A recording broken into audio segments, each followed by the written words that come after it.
coming at you with another live. I got this Caesar salad today. And but yeah, we'll see some chatters pull up and everything. Oh, Fanny.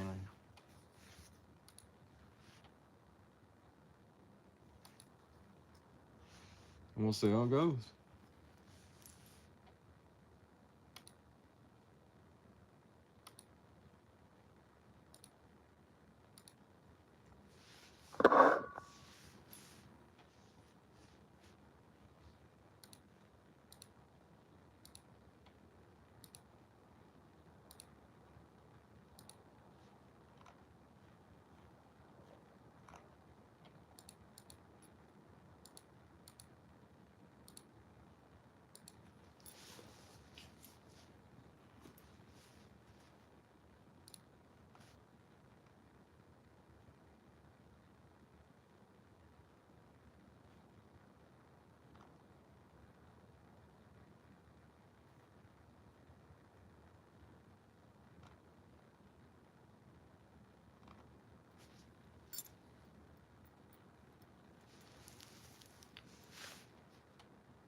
Hey, folks.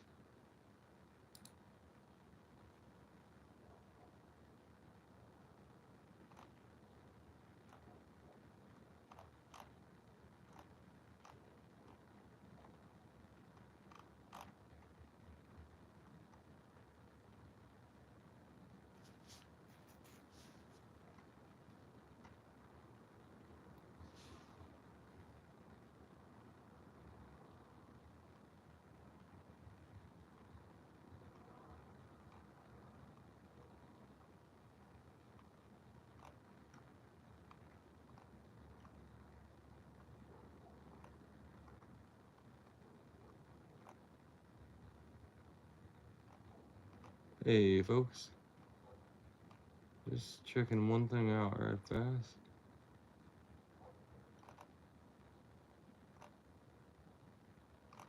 Huh.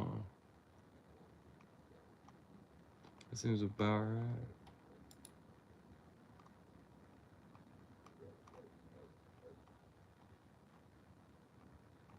Oh, okay.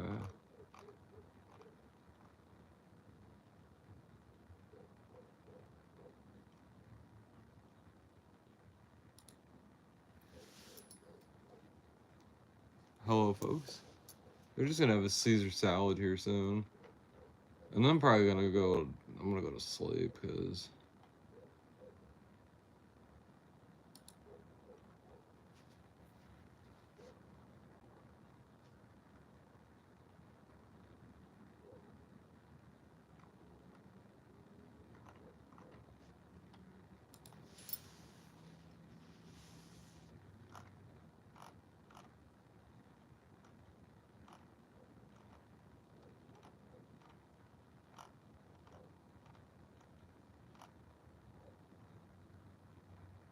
it's interesting.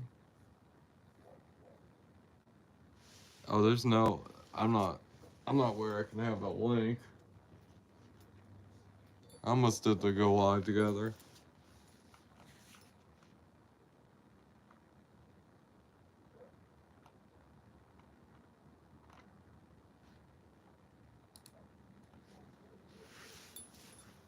Oh no, I'm pretty tired, dude. So.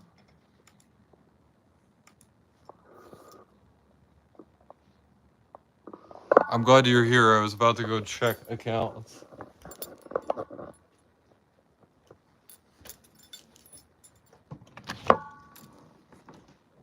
After doing the panel, I'm like,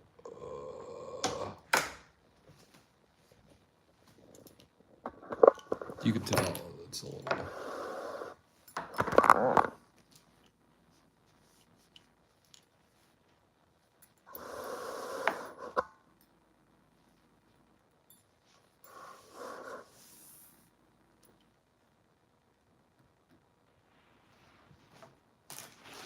Oh, from her family.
I like you asked me about Daniel Johnson.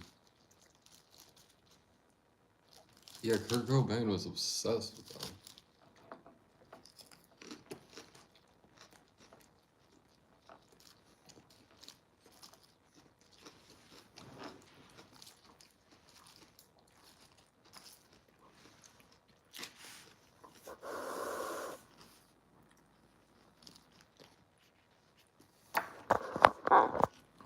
I really like Daniel Johnson a lot.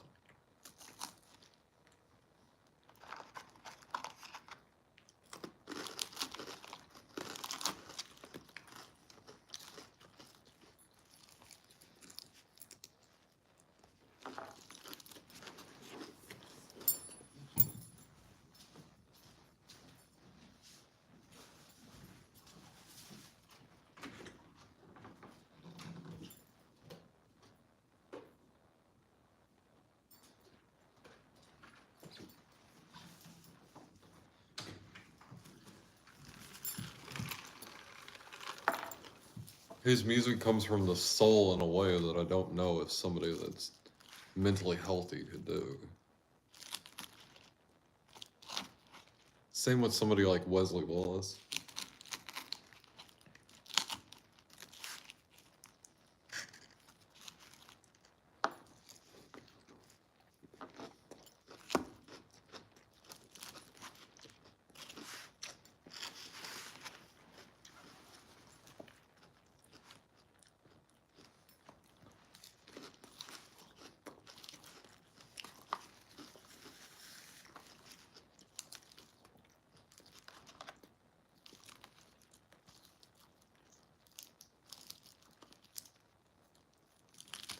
I'm trying to remember. Daniel Johnson didn't have like he was like schizophrenic, like bipolar.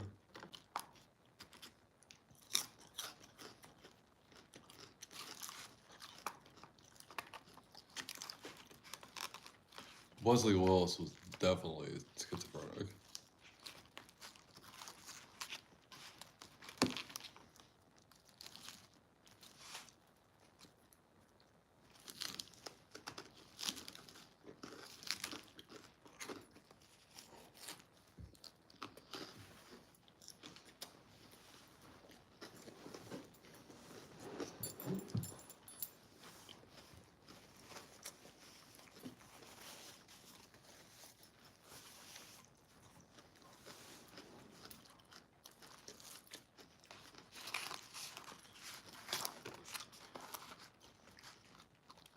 Wasn't Kurt Cobain known for wearing like bands t-shirts and everything just to get them exposure? Like from what I can tell, he seems like a very legit music fan. Like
the salad's pretty damn good. The chicken leaves a little to be desired, but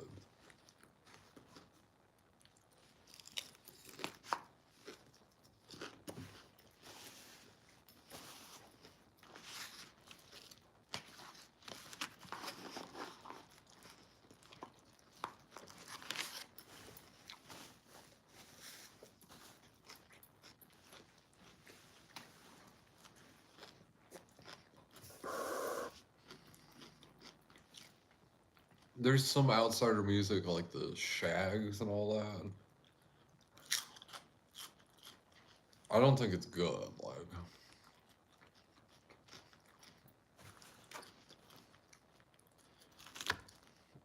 and like the story behind it makes it even worse to me. Don't sit right with me.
CKM, what's this link?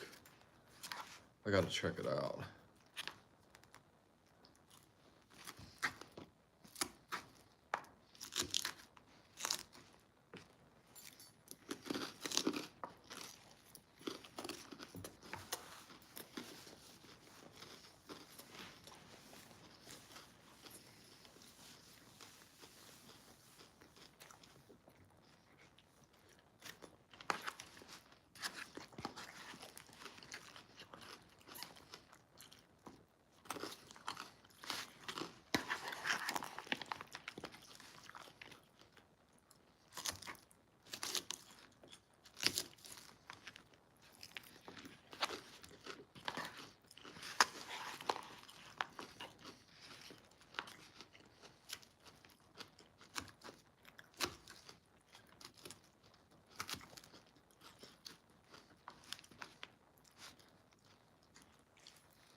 Hey, Inferno. What up, friend?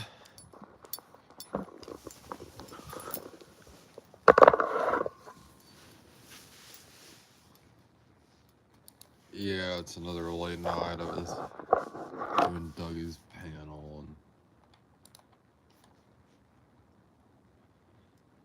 let's see over here. That was a good Caesar salad. It was made there in the Dillons, just the local grocery store there. Good stuff. Really good. Like, really liked it. It was a chicken Caesar. The chicken wasn't really good, but if I get things that are pre-made, I try and get them without meat.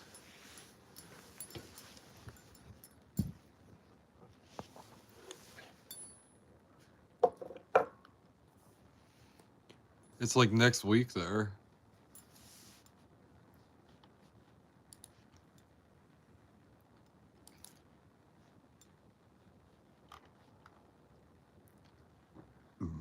Good night, TKM. We're gonna.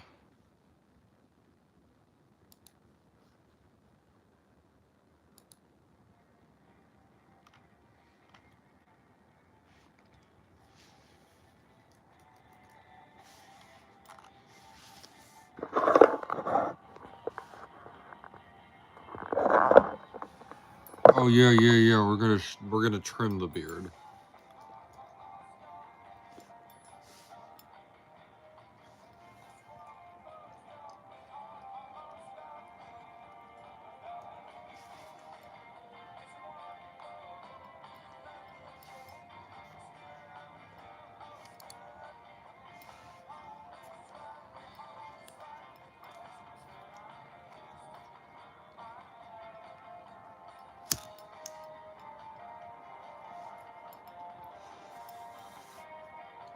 We'll trim the beard a little bit. It'll help it grow a little bit. So. Oh. Well, thank you.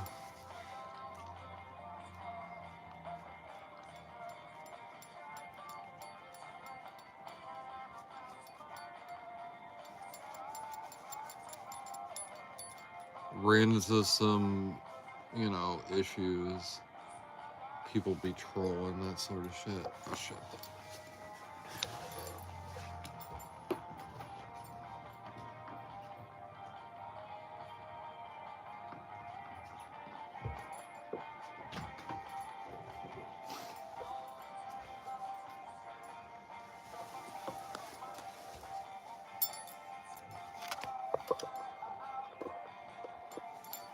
And I'm just like, I'm not gonna hide, like, at all, then.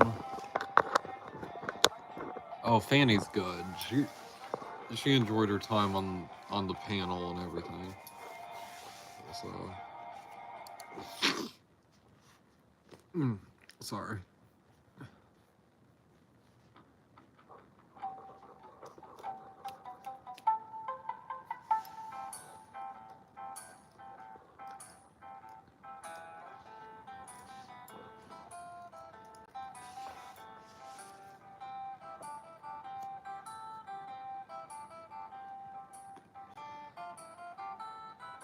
Yeah, reality.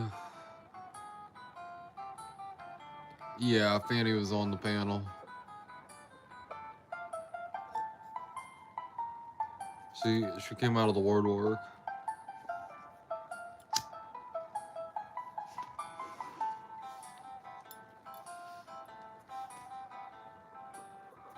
I got her towards the end, so.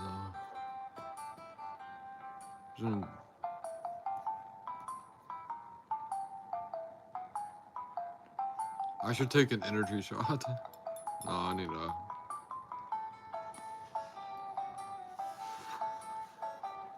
I might only do like an hour or something. I don't know. Oh, it's nice. Fanny's still in there. I didn't bring her out here because I've been smoking a little too much around her.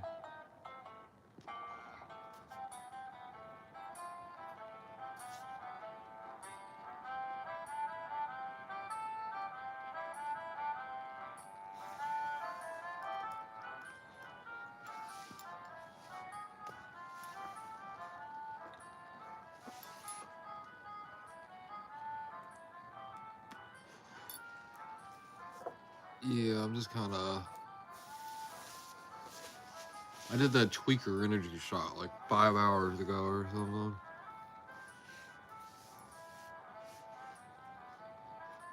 Those energy shots that I've been trying, the tweaker ones are the most legit, not the 5 hour energy. And it really makes me wonder something. What other sketchy products are way better than like the real sort of it? Like the product that you think would be like the real one, you know? Created that thought in my mind. Because like the tweaker, like all the flavors, they taste exactly like the fruit that they say.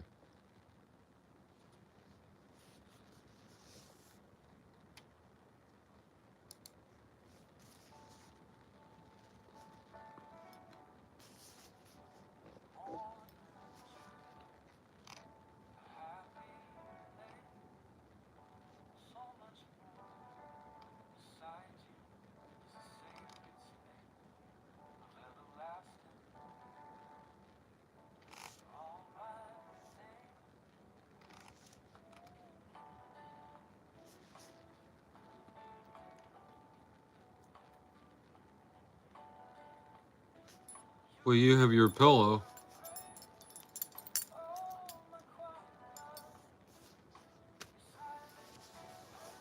I've been going through some shit. I forgot the name of your pillow. I apologize.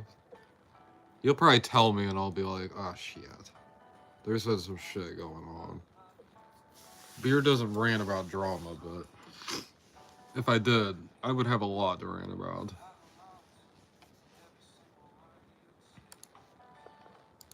It's not what this is about.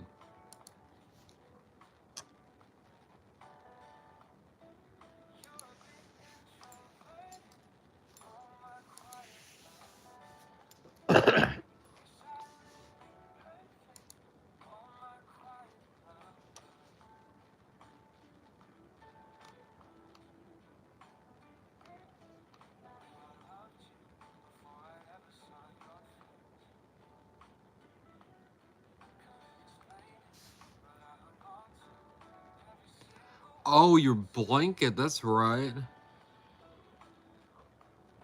She didn't survive. What?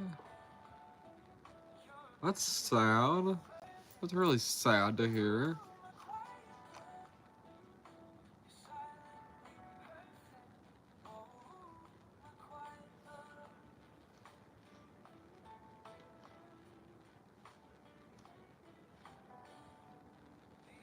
Oh, I'm sorry to hear that.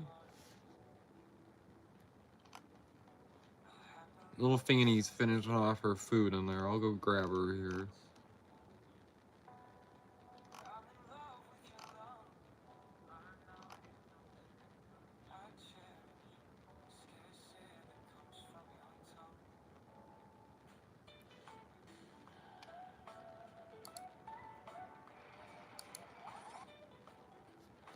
That was right. I have Shoddy, and Shoddy, you know, the 3 foot like unicorn. She's a pillow, and yeah.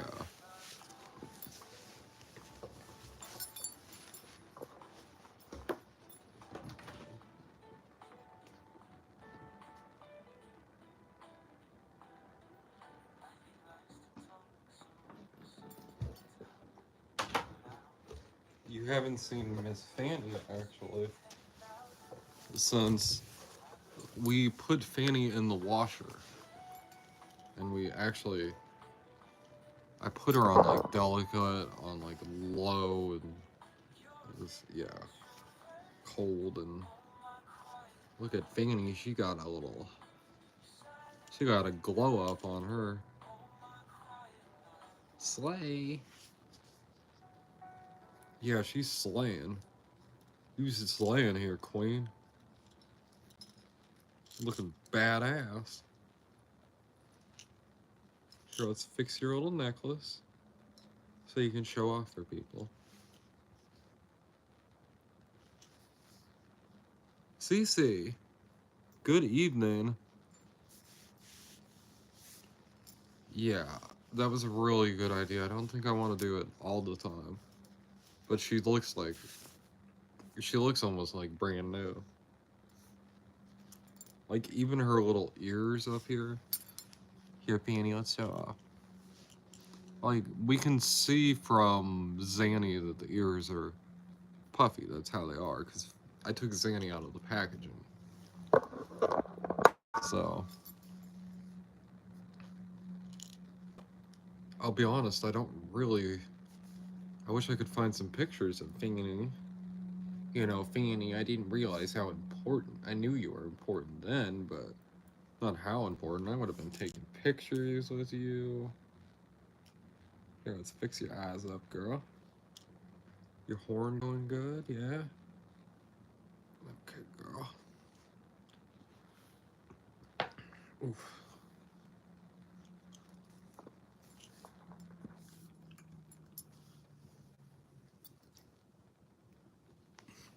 Okay.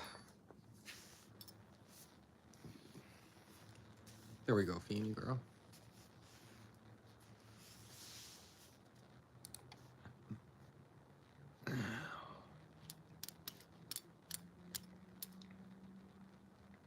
Fanny girl, Fanny girl. Fanny girl.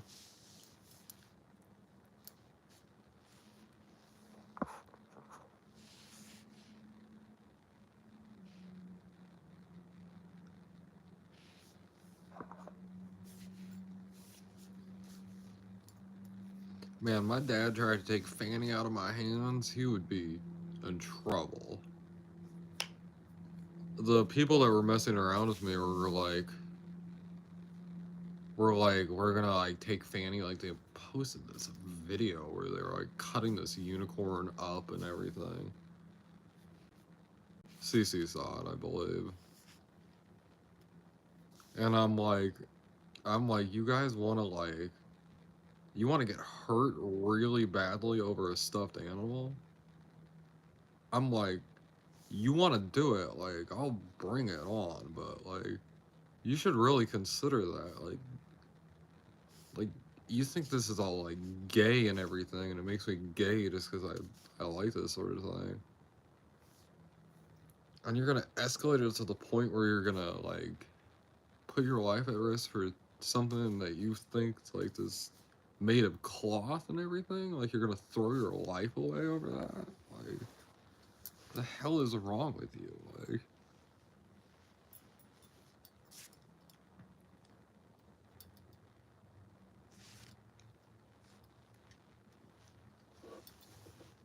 and I'm like, I'm gonna defend Fanny like always.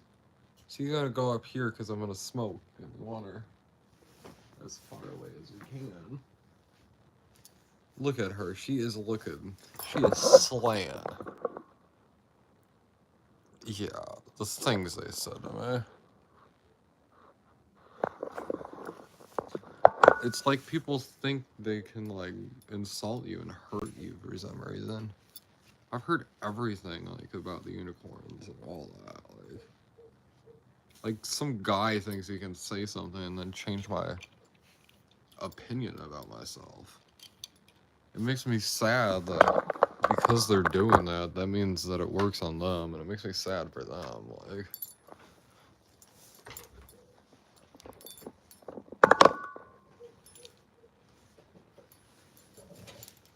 you should always be yourself and not let. I got some cool glasses. You can always be yourself and not let other people dictate who you are.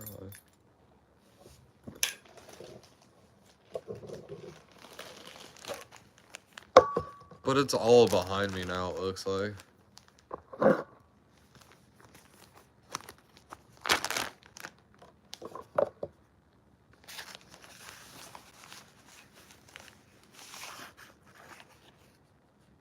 I'm willing to have some forgiveness in my heart over this. But I don't know. I'll have to discuss things.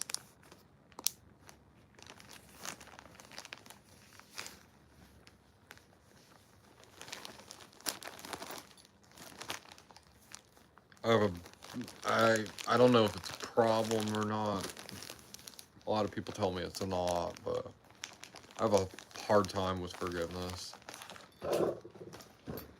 When you're doing much bullshit, I know already.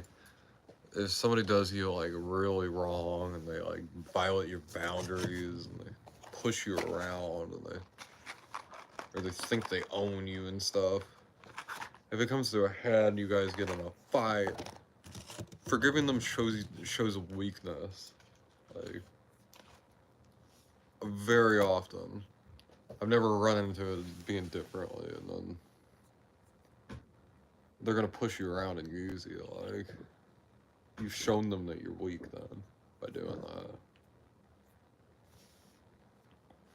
Real forgiveness comes over time. So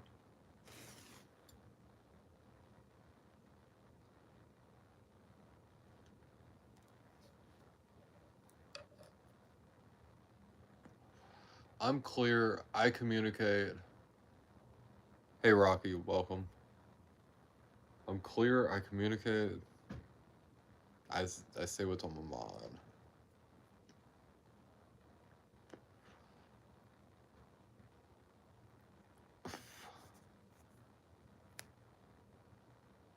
What's next for Beard? I don't even know.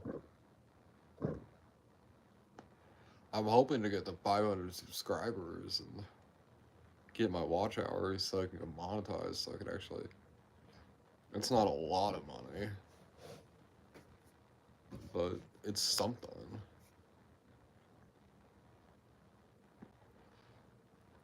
I'd like to focus more on the YouTube, but like. It's not that it's expensive, it's just that it's an expense. It does get pretty expensive, but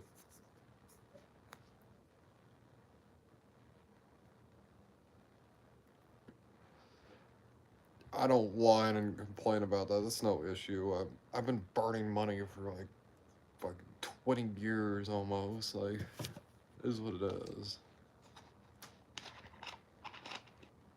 You don't burn a lot of money, so if I was burning like $1,000 every time, I'd be complaining about it.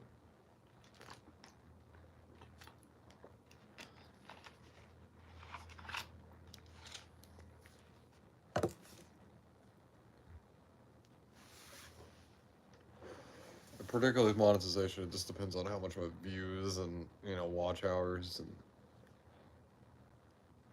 But I could do the video that I've been wanting to do for a while.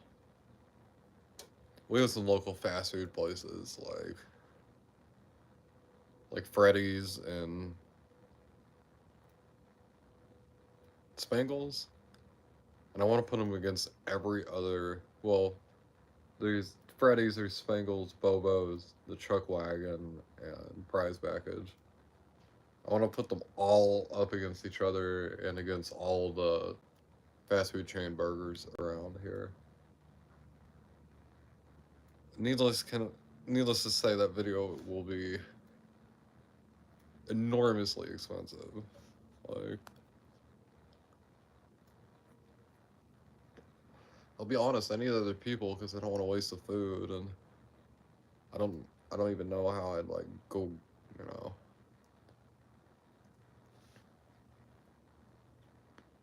I should put on my stab-proof vest and like take it to the homeless camp. There's several of them I know about. So, like here, like holy shit, there's a lot of cheeseburgers. I don't know. I've got to do it all side by side. I can't just have one and then go have another. I'm like, how does it, you know?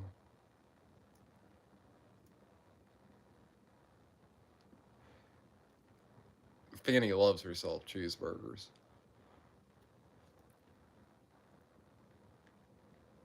I actually have an Impossible Whopper in there.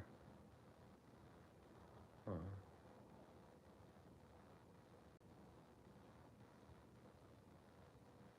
Cece, you're up pretty late. Your dog's doing okay? Rocky, how you doing tonight? Anybody I see that It's just so nuts, man. These, the kind of shit you deal with on YouTube. If you guys knew like all the behind the scenes, you'd be like, that's happened like all over the years. You'd be like, why do you keep doing this? Why do you do this to yourself? And I'm like, well, I'm good with my voice, and there's not. I'm good with my voice, and I'm not good with a whole lot else. I'm not good with my hands. Like,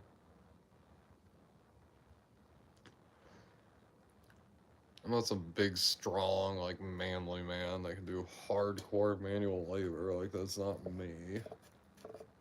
Not that I can't, but.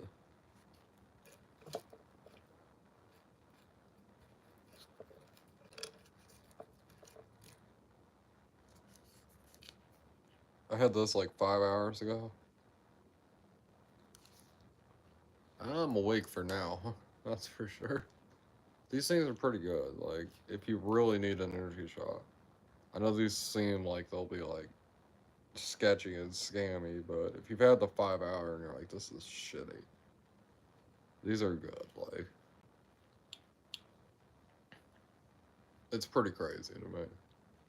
After having a few others, I'm like, these are pretty legit. And I'm like, what the fuck? Because I got it because I'm like, I wanted to get the weirdest, like, sketchiest.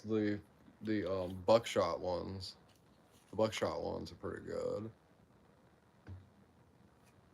Some people might not, especially nowadays, they might not, you know. I can imagine that company is pretty right leaning. But I don't really give a shit if I get a product, what I give my money to, so. I bought things from drug dealers before. Like, why am I gonna take a stand here now? But beard can get political. Like, we're not gonna get into it in the chat. I'm just, yeah. Anyway, how are y'all doing?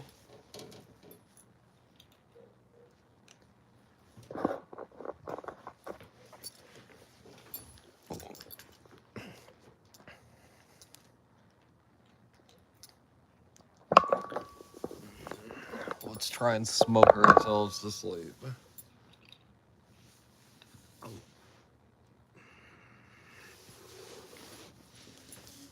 Sorry about as entertaining right now as a wet paper bag in a rainstorm.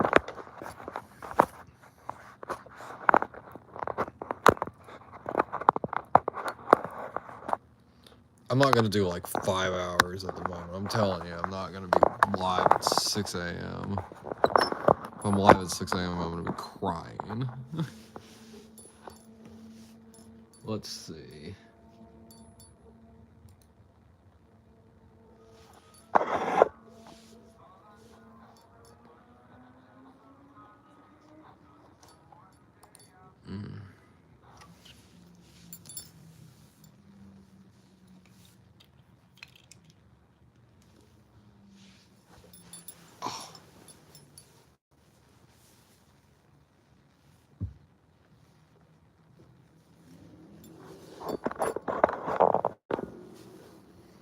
I've got a few places in mind I want to go and hike at. One thing I hate is my service. Like,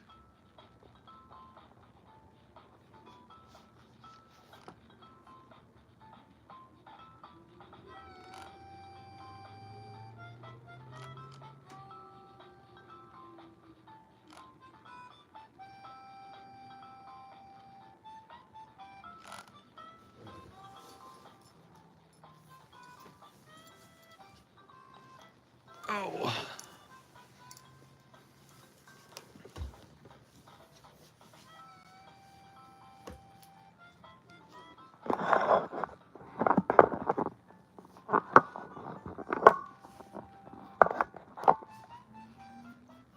Hey, look.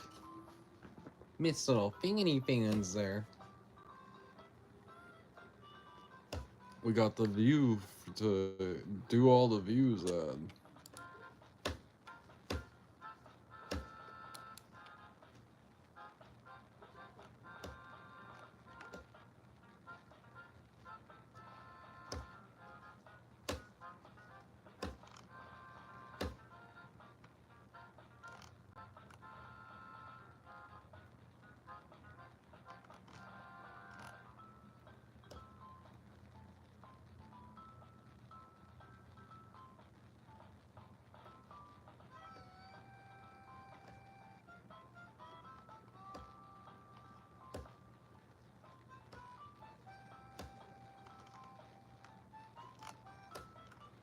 Oh, there's the energy crash.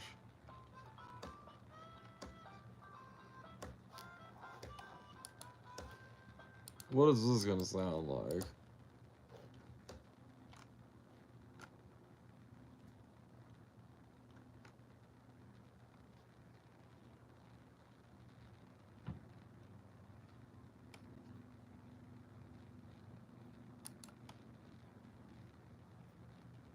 I'm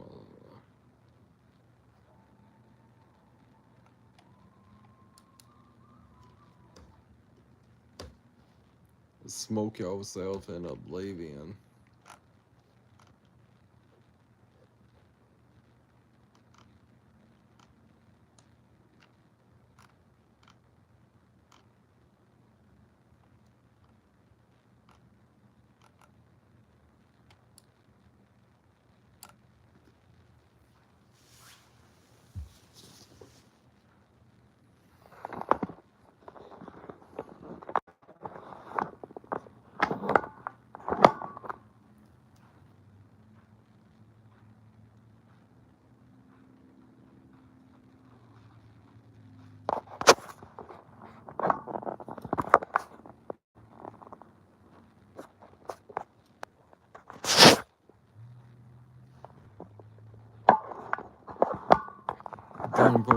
Well, let's go have some.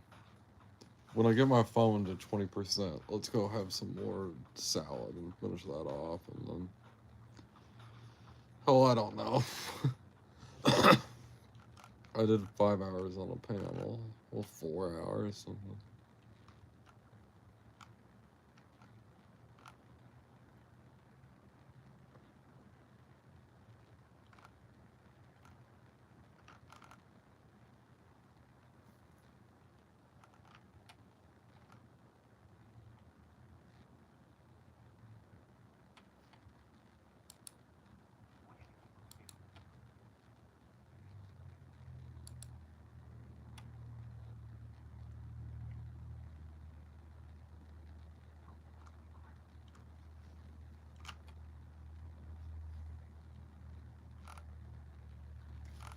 Hmm.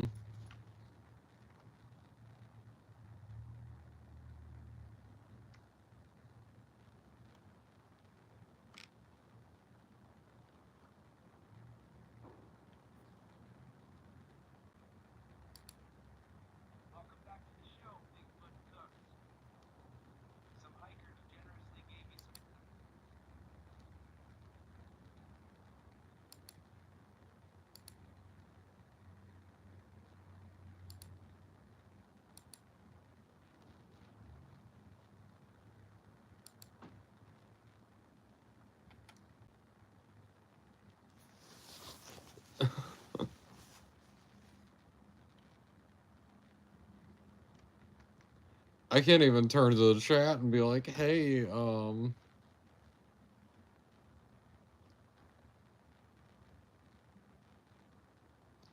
wow, wow. I'm like, let's talk about something, chat. And I'm like, hey, there's something. That's pretty terrible.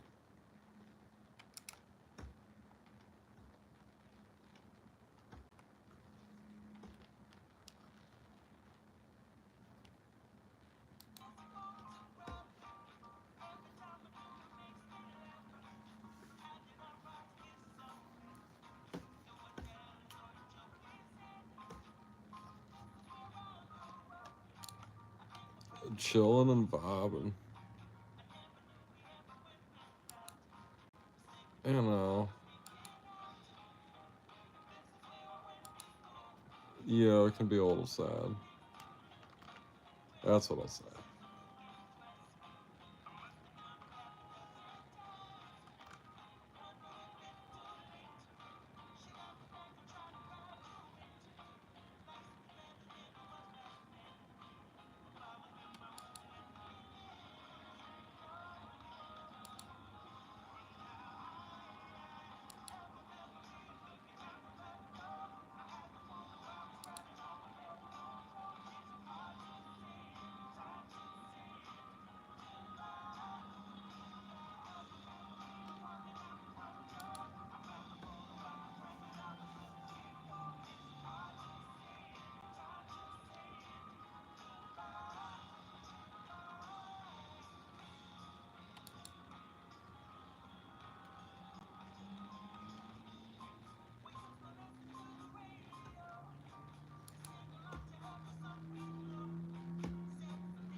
I have not talked to my sister in a while.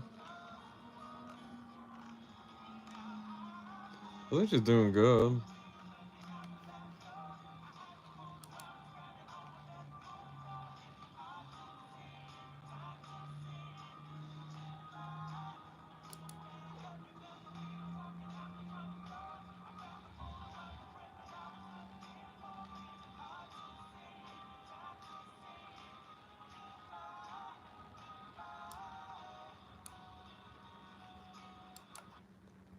Yeah, my parents are very anxious as of lately. And the thing I was going to tell you about didn't really pan out, so been a little bummed out and just kind of, eh. It's been a little bit of a, but I gotta remember I'm a celibate.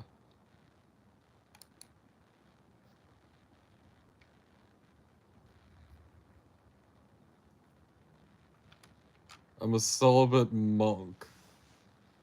What is it? I'm a retired, hold on. 1 second. A retired Amish celibate man. That's what I am. If any lady talks to me, I told him I was gonna, like, if a lady talks to me or she's flirty with me, I'm gonna tell her to fuck off. And she was like, just tell him you're a retired Amish celibate man. Yeah, shout out to Fishy. The pocket reels. Oh, that's so awesome. The pocket reels are shipping out next week.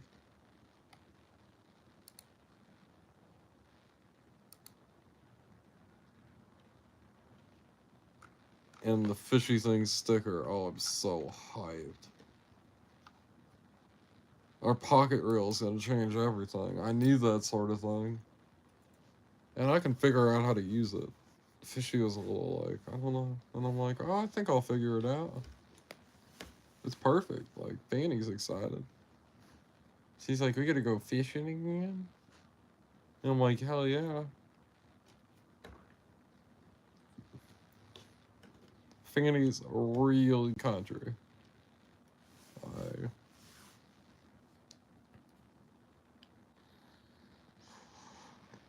She's like cut off jean shorts and that like cut off jean shorts and a wife beater sort of clothes. Like she's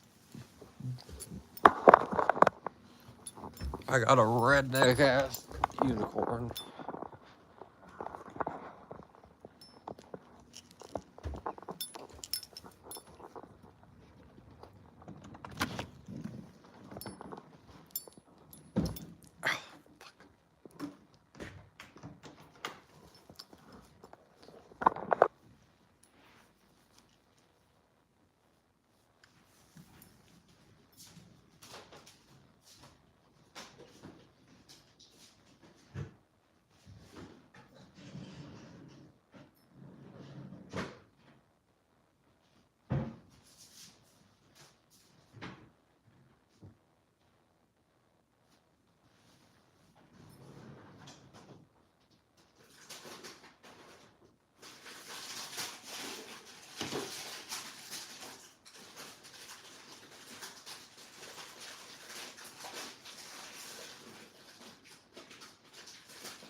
I got some Red Vines licorice.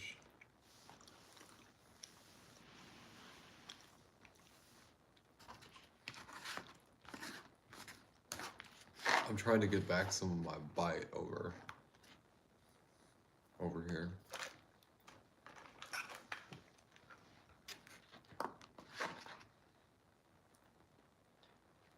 I've had enough of the chicken that's in here, I'll be honest.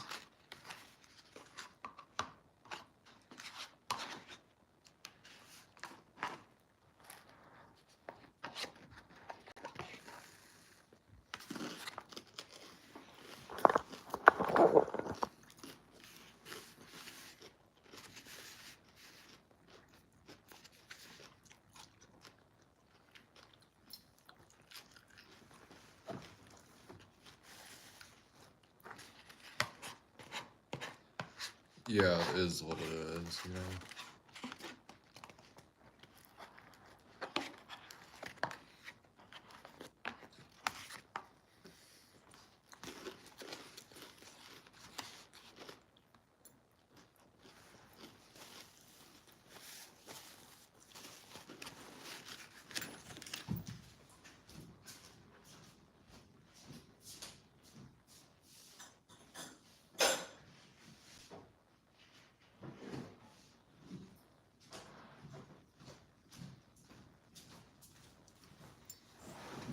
I can be a very abrasive person, so.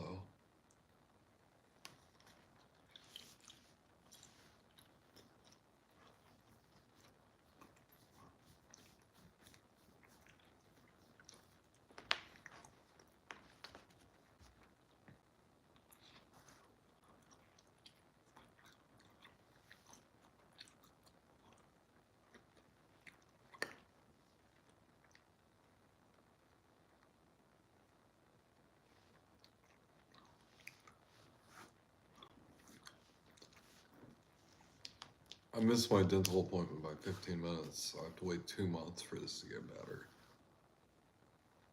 So.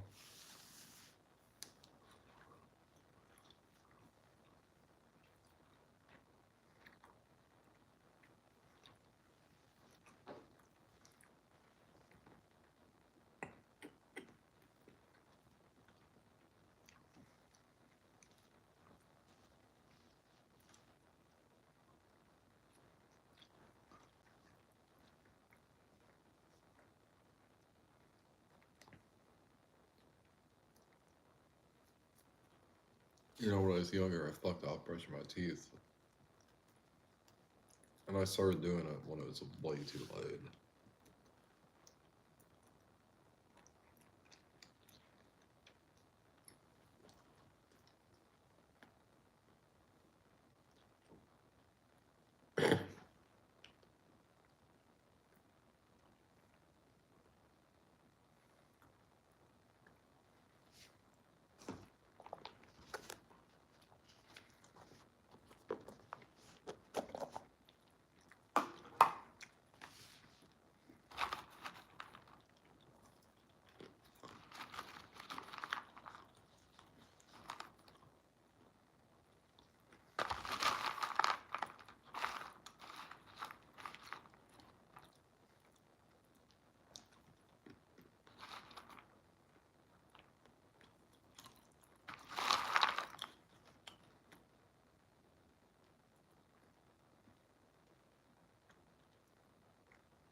Oh, folks. 2:33. There's gonna be a thunderstorm.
Hey, Ryder, how's it going?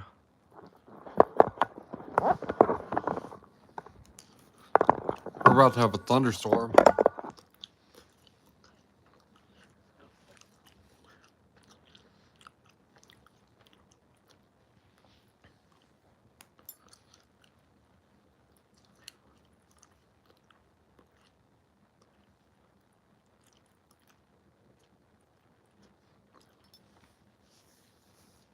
Yeah, I just had to take a piss, and then I was taking some stuff inside because there's a thunderstorm.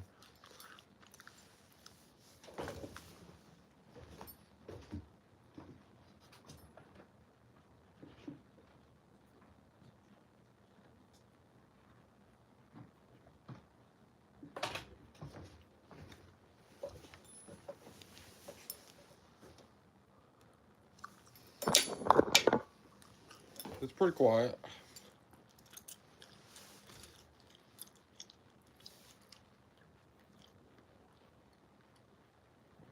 Damn, I've been...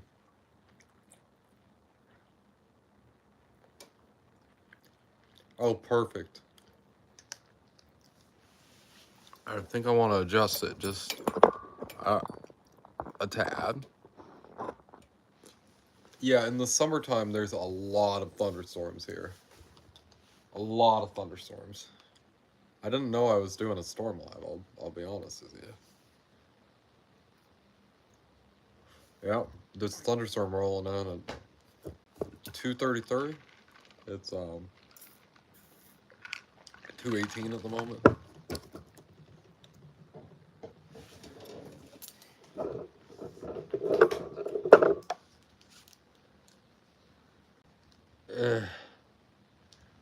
I slept through a lot of it.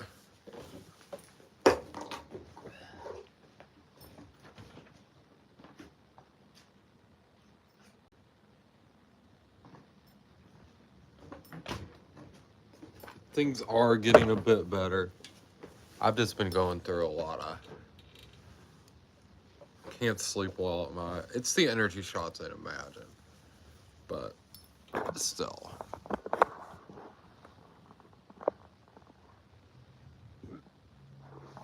I can't add any?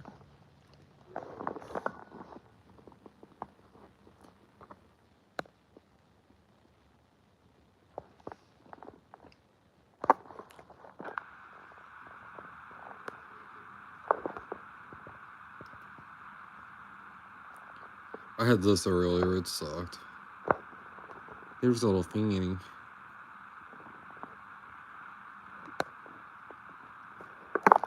Oh, that's good. I know you've been a little concerned, so...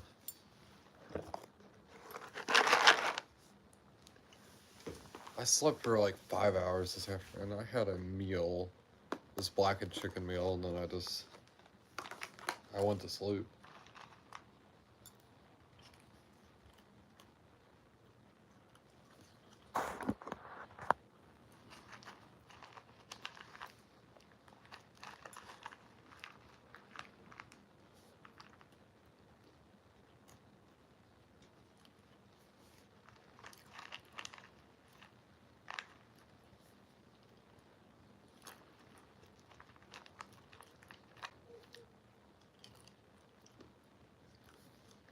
You can ask Cece about it too.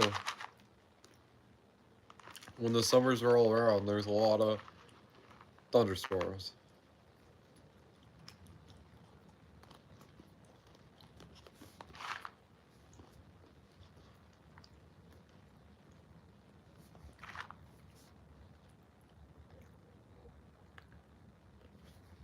It's not too cold out here. It's a little chilly because there's a storm.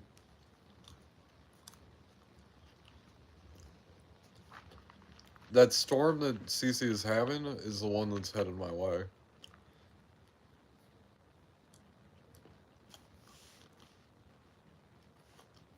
If it's raining there, that means, well, they're having the thunderstorm.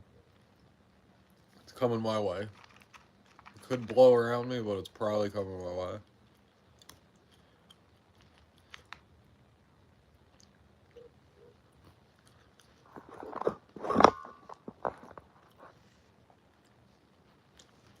Yeah, yeah, yeah. Anybody from Kansas, we're used to thunderstorms and stuff, and all of us. And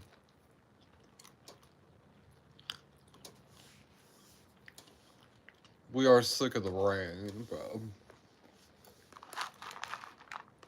I like the thunderstorm weather. Not good. Oh, how am I feeling? Like my health wise, I'm feeling pretty good recently, except my teeth. But yeah, I've noticed that Australia is pretty similar to like Kansas.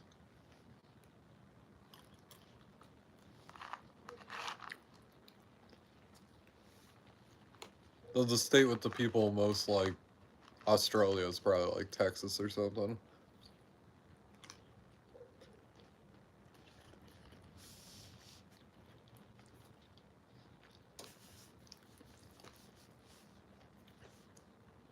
I could imagine when Australia could freely own like firearms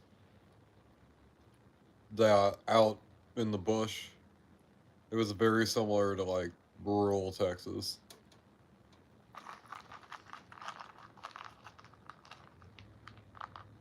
Yeah, we don't have the droughts, but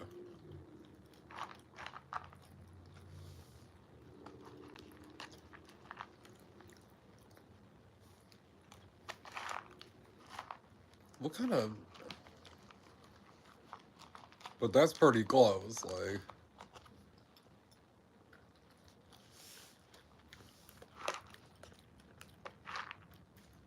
what's interesting is like there's more tornadic activity like the part of the state like CC's in than where I'm at.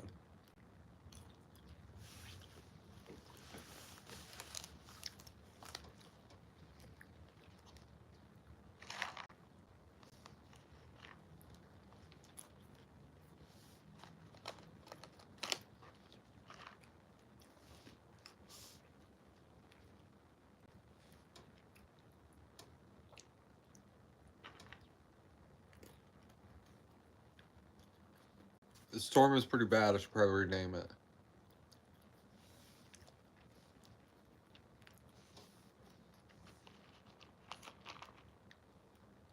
The girls are gonna get snow.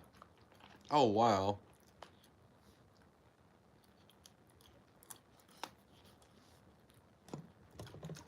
It's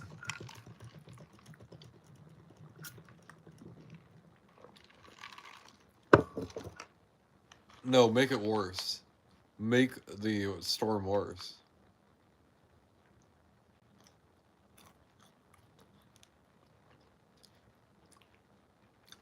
That's New South Wales, Cece. I'm sure you know, but I'm like, that's New South Wales, folks. Not safe for work.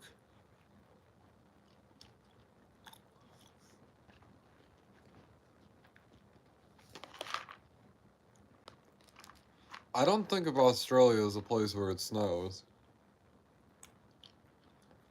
Hell yeah, I bet your horse is freaked out. Have they ever experienced snow other than that time?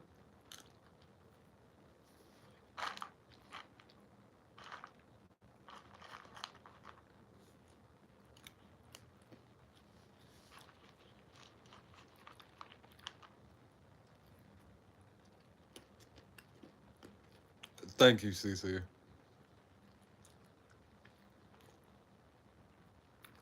Cece is older and she's wiser than me, and to hear her say I didn't know it snowed there makes me not feel like an idiot. Like,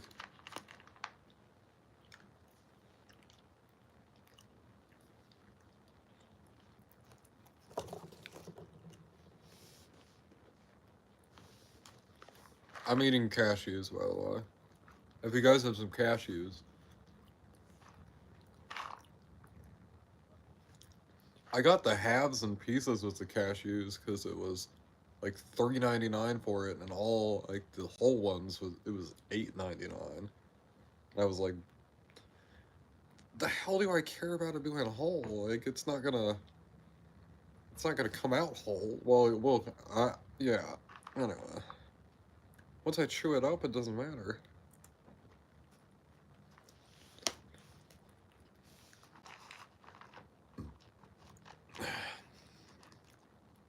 Tasmania and Victoria. Cece, we've got to think about it too. Think about one thing, like the southern part of Australia. It's very close to like where the Antarctica is. Like the Antarctic sort of. I don't know what that sea region is called off the top of my head, but that sort of region. It's some of the like, also some of the roughest seas on Earth. But we just don't. We think of the whole thing as being like a desert or tropical.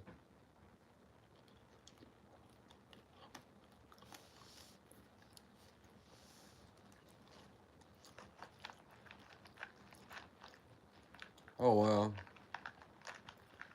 Yeah, yeah, yeah. That's one thing that I just thought of. Like you're near Antarctica.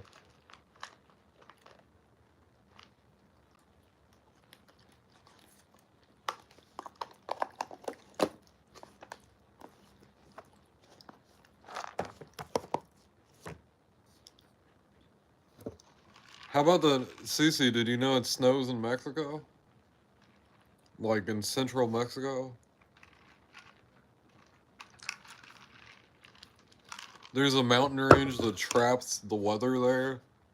And even though it's a tropical jungle, there's this tropical jungle region there in Mexico that, like, the mountain and stuff traps the air in and stuff. And even though it's a jungle, it will freeze over. It's snowed sometimes in a jungle. I can't imagine dealing with like 30-degree temperatures inside a tropical jungle. That sounds fucking miserable. Because, like,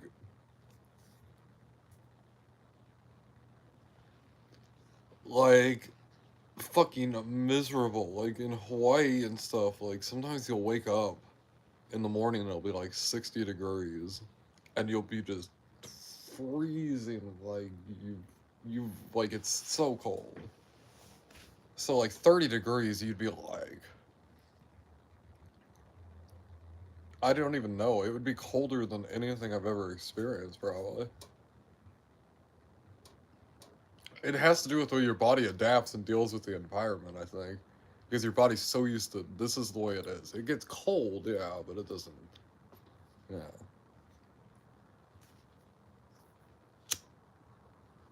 New Zealand, it snows a lot. I knew it snowed in New Zealand.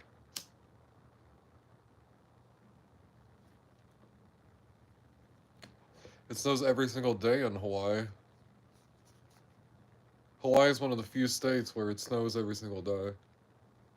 Now it's like Mount Kilauea on Maui. I forget what the big mountain is on Maui, but it snows there too.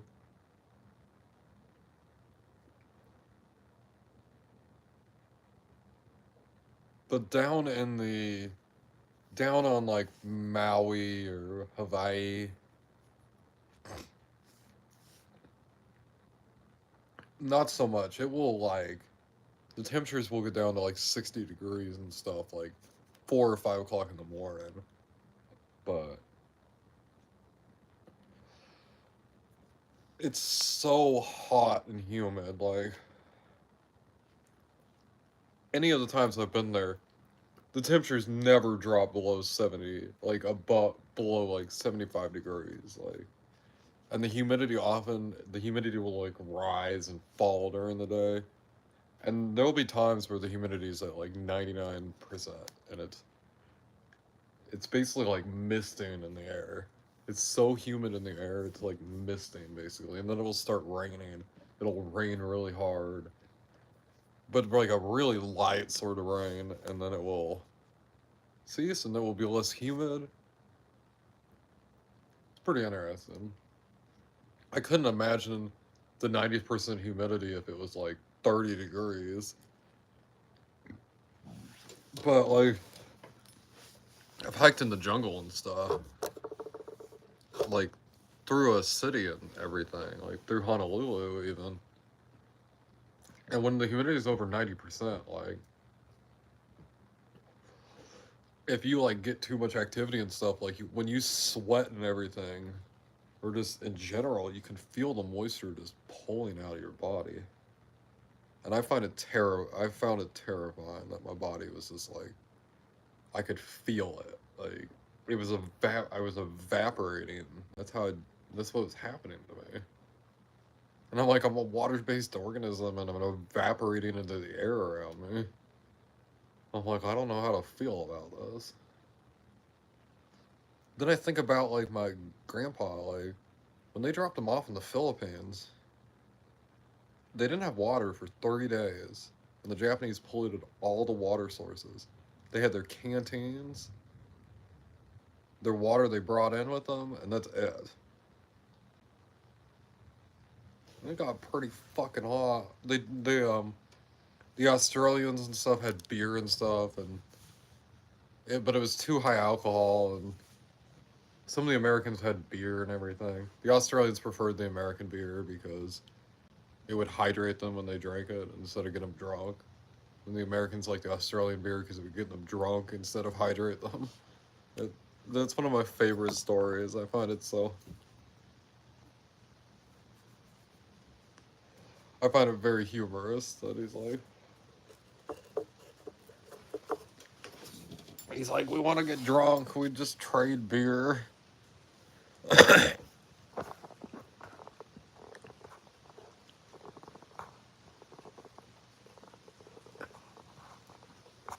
But yeah, I don't know if there's anywhere down in the jungles or the isle down.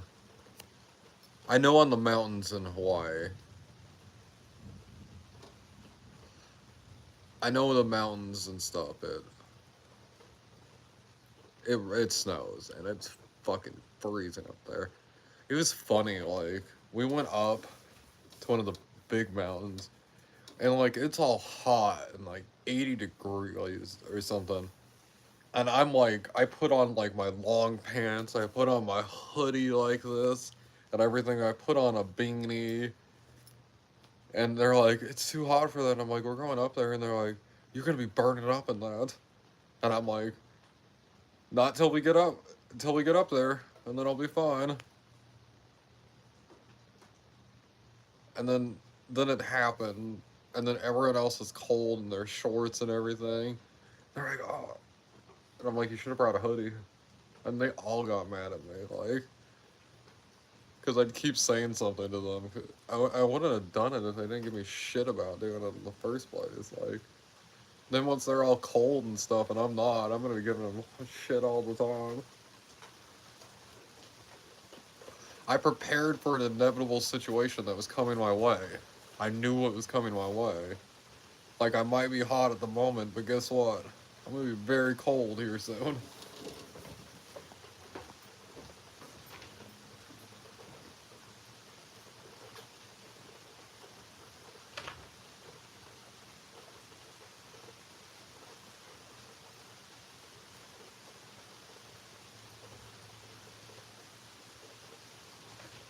And here it is, folks. The thunderstorm.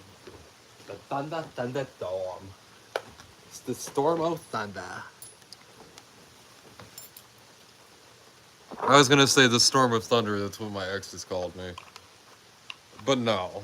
No, they didn't. There is some. Like, basically, here in Kansas, we get every sort of weather you can imagine. We don't get, like. We don't get the monsoons, but, like, pretty much anything. I've been in Arizona when monsoons and everything happen. It's pretty crazy. Oh,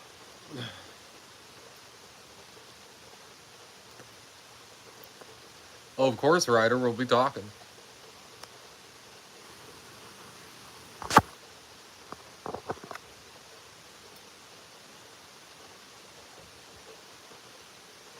Where's our lightning at?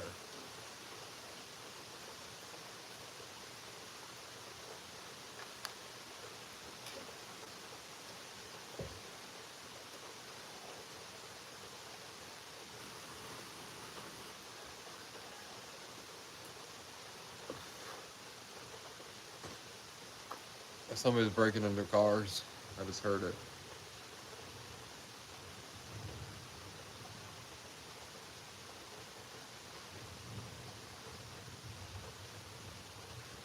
Well, I don't, for the sake of the live. I like to have storm lives. But all the flooding and everything, you're right, it's been pretty bad. Shit.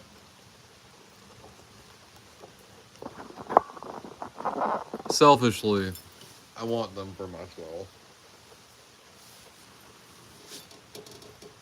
Yeah, I've not been doing the best. CC.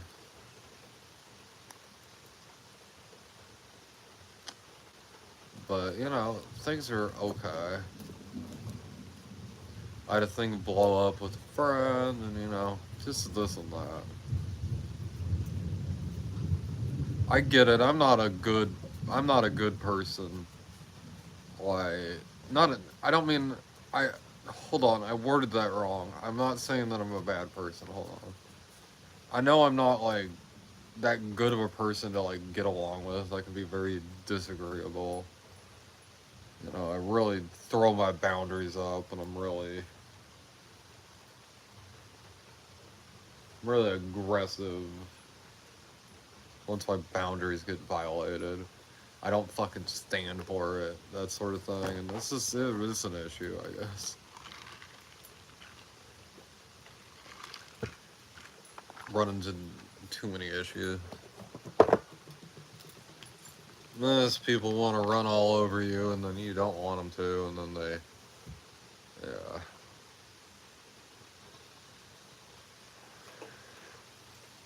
Just had a disagreement, a fight, and then.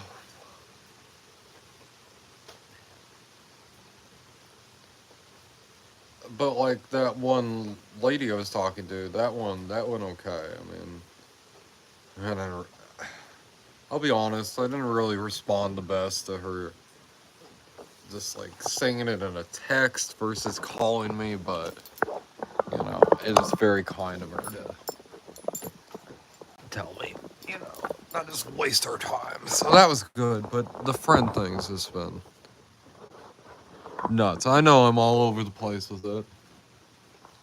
I'm trying, what the reason I'm all over the place is I'm trying to figure out how to talk about it while I'm on live, which is not easy.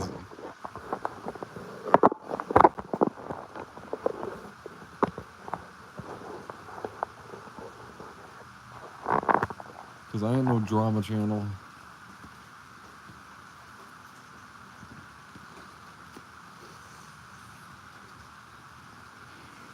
And then the thing, like, everybody wants to be friends with Beard. Everybody wants to be friends with Beard.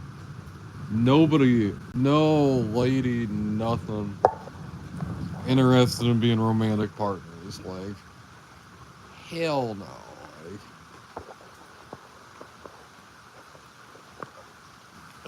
tons of people adore me and everything. Nobody is romantically attracted to me. And that's part of why I have that saying, because I just run into too many trouble with women.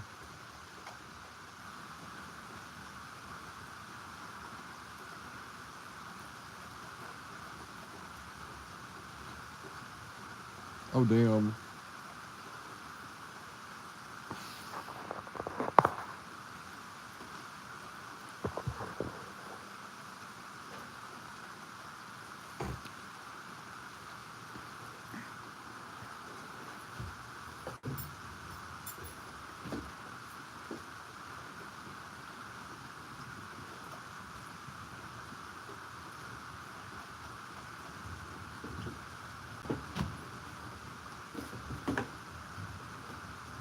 But nobody can truly like tolerate and put up with me, and I get that. I can be complicated. I can be a little bit of a handful, but like, well, we're hoping to get lightning. We're hoping when the lightning comes that it lights everything up nicely.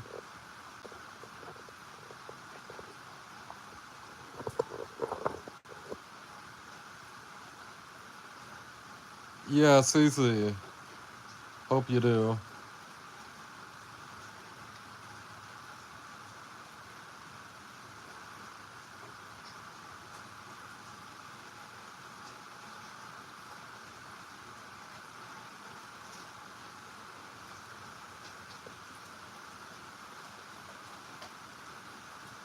Just the spooky, yeah. I don't know. It just makes me upset. Like, it's such an issue and things get so complicated. There we go. That's not much on my part. Like, it's usually the lady. And I'm just looking for, like, some fun, like, not even a relationship, nothing necessarily. Just some romantic sort of fun and just enjoy ourselves. And I'm not complaining about anything with any of my current female friends. I'm not mad or upset about any of that. It's just a consistent thing that keeps happening, so. You know, being good, just. You do it for yourself. It's not very rewarding. People have so much shit they go through, and then they just, yeah.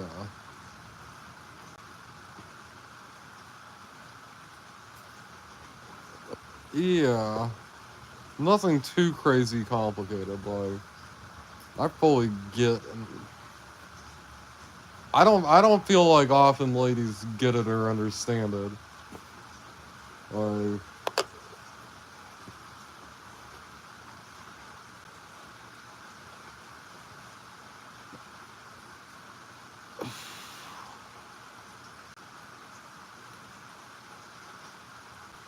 and like the few times it's happened, like, yeah, of course. Then after I enjoy their company a lot, and I really want to be around them, and then they're like, "Oh, you love me. Oh, you're obsessed with me," and I'm like, "Oh, well, maybe a little obsessed, like, just because I'm like, damn, like, they're just like a good person. They can please me in every way as a person, like."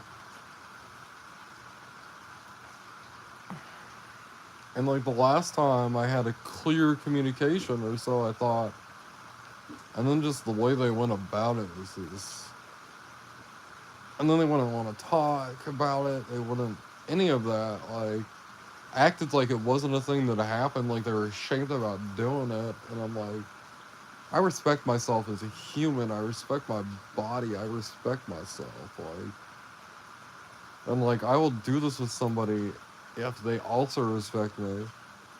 And we can respect each other as friends and people. And it was not happening anymore, and it just came to a head. And the person thinks I did it because I'm all jealous and like upset that they don't want to be with me. And it's because they toyed with my fucking emotions about it and used me for my body. And then I got sick of it, and I'm just like, fuck this shit. Like, I matter. I have value. I have worth. Like, it's better to be alone than miserable and trying to make somebody happy that just miserably hates you. Like, this is not what you need, like, at all.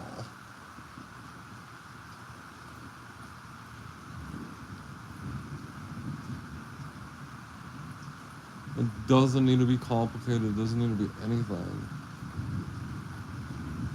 But it's just like, oh, I see he's a friend. There's no romantic or any sort of attachment like that. Like, after a while, at least.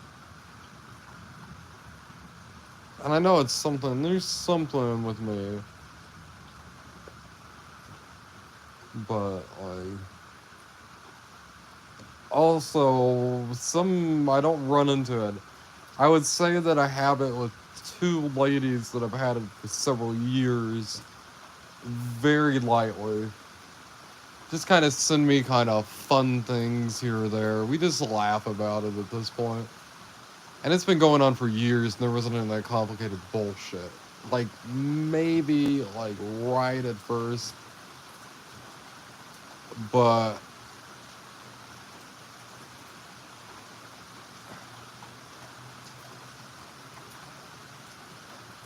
like, not so much. Like, years on. Find that doob, Cece.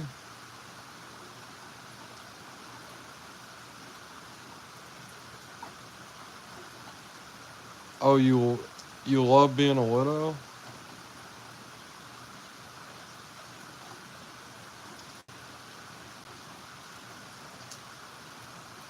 Well, you can just do whatever you want, right? Like,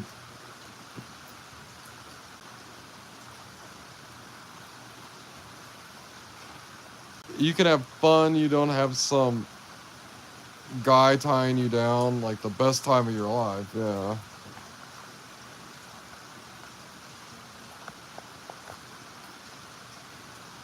And like right now, I just need to meet somebody, but I can't really trust and believe and like. Though the last actually like romantic, like maybe we were gonna date thing was pretty good, but like this friendship thing is just like, and it's more I just want something to like help build up my confidence and believe in myself romantically without like worrying about like some romantic attachment. I just have some friend that just likes me and I like her, and it's just like, okay, like let's have fun for right now, like whatever, like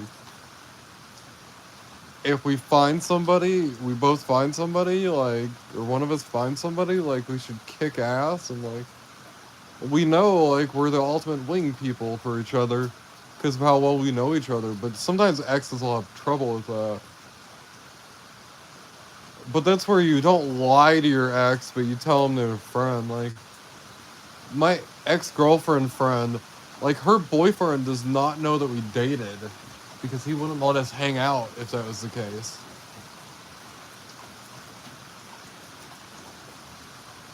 You concentrate more on your puppies.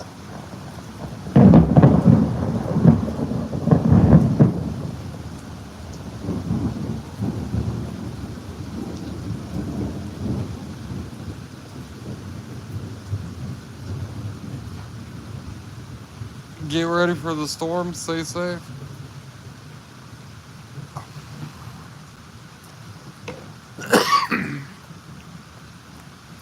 This ex is different.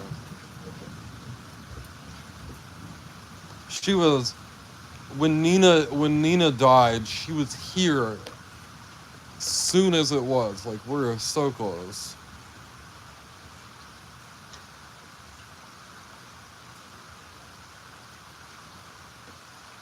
Yeah.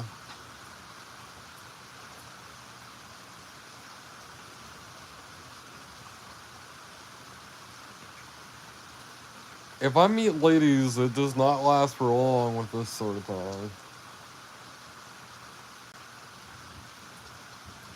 The last friend I ever had, where it was actually going pretty okay.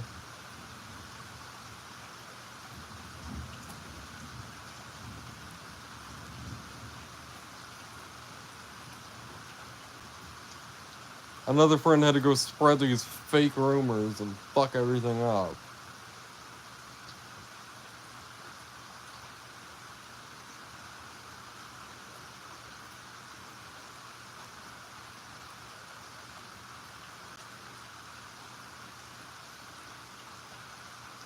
Oh, I have two exes that still stalk me. I have one ex that like she stalks me and she dedicates her life to trying to destroy my life online. I have another ex. Well, actually, I made contact with her recently and squashed the beef, but she was trying to murder me. Like, like 5 times she tried to kill me.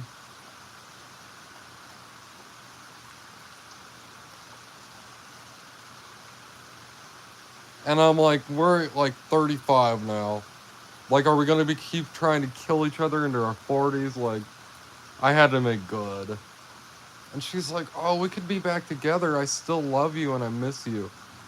And I'm like, that's not why I'm talking to you. Like, we've not talked for 13 fucking years. Like, I'm talking to you because the past is the past and the future is now.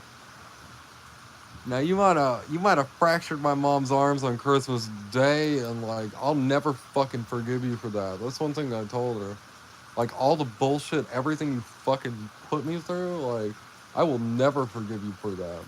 But I have forgiveness in my heart for you as a person. And I can forgive you as a person.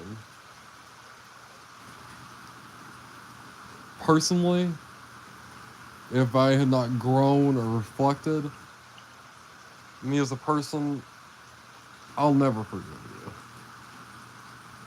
There's shit you did that is unforgivable. And you know it, I know it, and I'm not innocent here either. Like, I didn't do nearly as bad as shit as her, but I'm not innocent either. And that's one thing I said. Like, I was like, I'm not innocent either. Like, we were young, we were not emotionally mature, we were not grown up, we were basically fucking kids when we got married. And it was bad. It was bad for all of us. And your mental illness combined with my mental illness, like we just not good. And like I've been trying to help her with her the other the other day, like she wanted to talk in the morning, and I'm like, oh, here she goes. She's gonna be trying to moan my name, like trying to be all sexy. She was wanting to talk to me and get like relationship advice on how she could like go about, because her marriage at the point is like all rocky and everything. No pun intended, Rocky. And she just wanted relationship advice on her marriage and like how she could be a better wife and stuff. And I was like, this is exactly why I wanted to make contact again, is to try and be grown-ups and adults and just like not necessarily be friends, but not enemies. And to come to me with relationship advice, it made me feel pretty seen and heard as a person nowadays, that maybe she could accept it. But then things kind of went back to the way they were. So, but that was really nice. I mean, that was something that was pretty cool recently. I mean, I like to, if I have issues like that, like we're two people that try to kill each other, and we still have our issues. Like I want to squash that shit. Like I'm fucking grown now. Like what the fuck?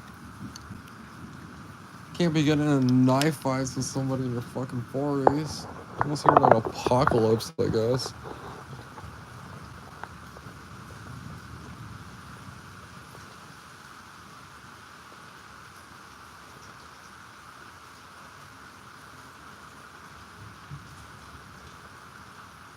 Oh, you ended up marrying the new girlfriend? Cece, you need to message me more, girl. I'm bad about it too. Cece's one of those good friends that we hardly talk, and that's what saves our friendship.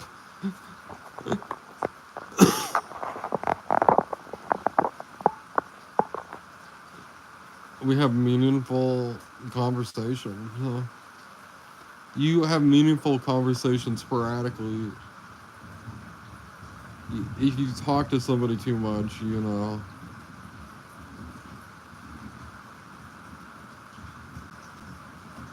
yeah.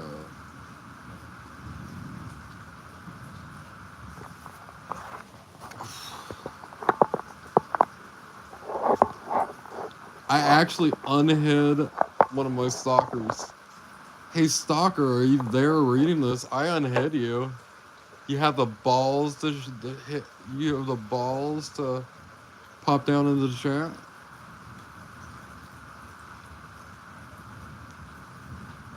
Because I have no idea how Rocky's gonna respond to it. Because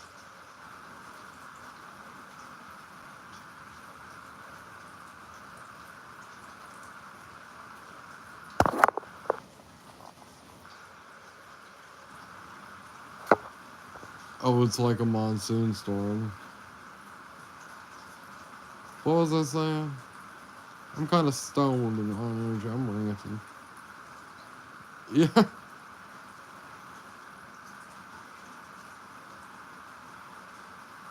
I forget if I gave Rocky the wrench to go check out other channels or to take action. I don't fucking know. Come on, come down to the chat. We're unmoderated right now.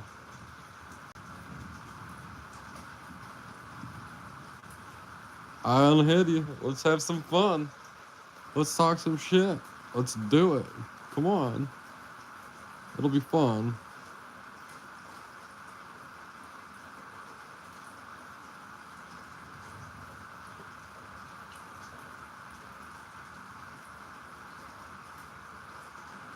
People get scared, you know? Any of these people know how harshly we deal with fucking trolls and people talking shit and everything, so...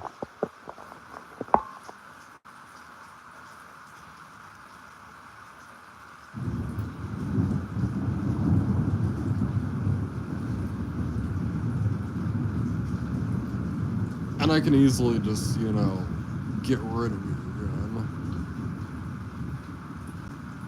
Just like your friends in your life that use you up. Could use you up for entertainment.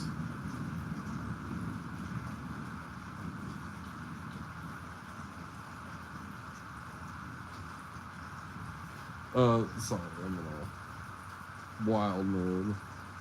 I don't even think the person that I'm talking about even knows.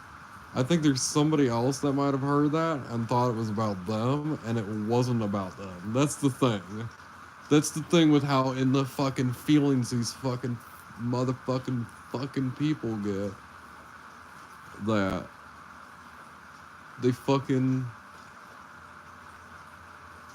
get on all this bullshit, getting their fucking feelings about every fucking thing that fucking comes their way. And then guess what? They're like, he's talking about me, he's doing this, and I'm like, no, not you. If you knew, like, you'd know. The fact that you think it's about you, like, tells me some shit.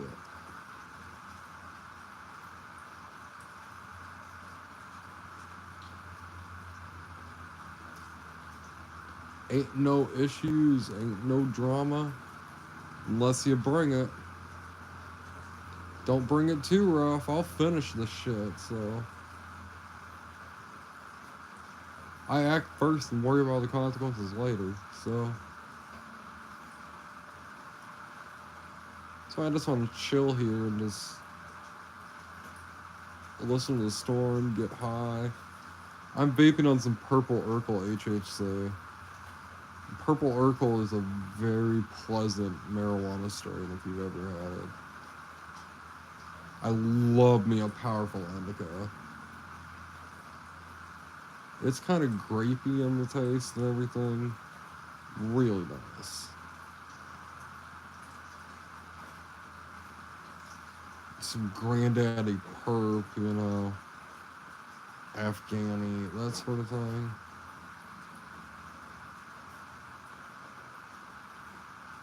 Some OG Kush, of course. The OG Kush, I'm not the... Sometimes it can taste a little iffy. But not always.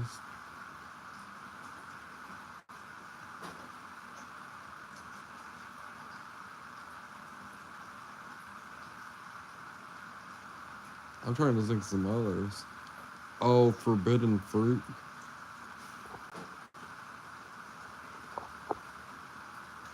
Whoa.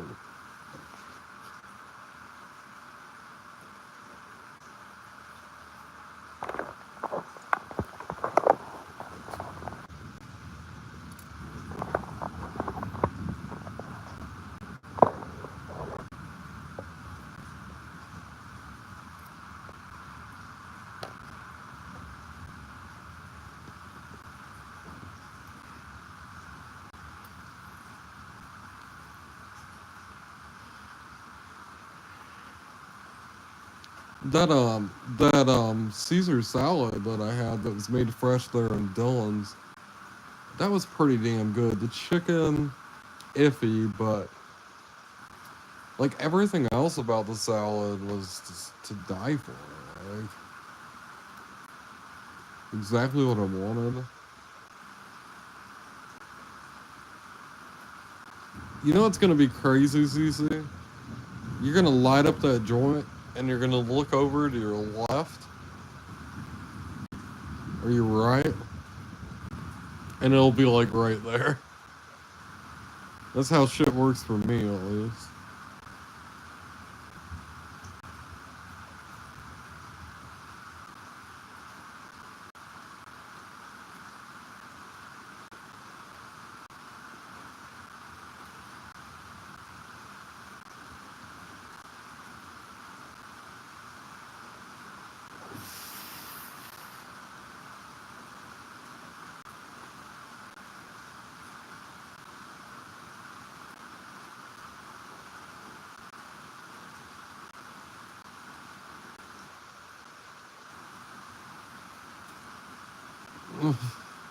Cece has the joint in her mouth right now.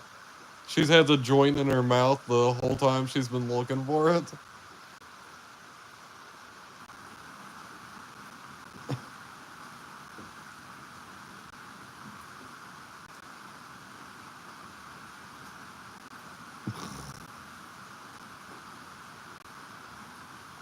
Be honest, have you ever, Rocky and Cece, have you guys ever looked? Have you ever looked for a joint while you were holding the joint in your hand? Because I have.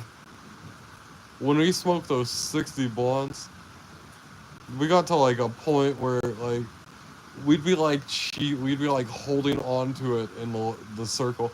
It didn't even matter anymore. Like the rule about like, oh, you puff and you pass, like we just had to abandon it because we'd get to the point where we'd just be like holding on to it and it'd be burning and stuff, and we'd just be like, yeah, great.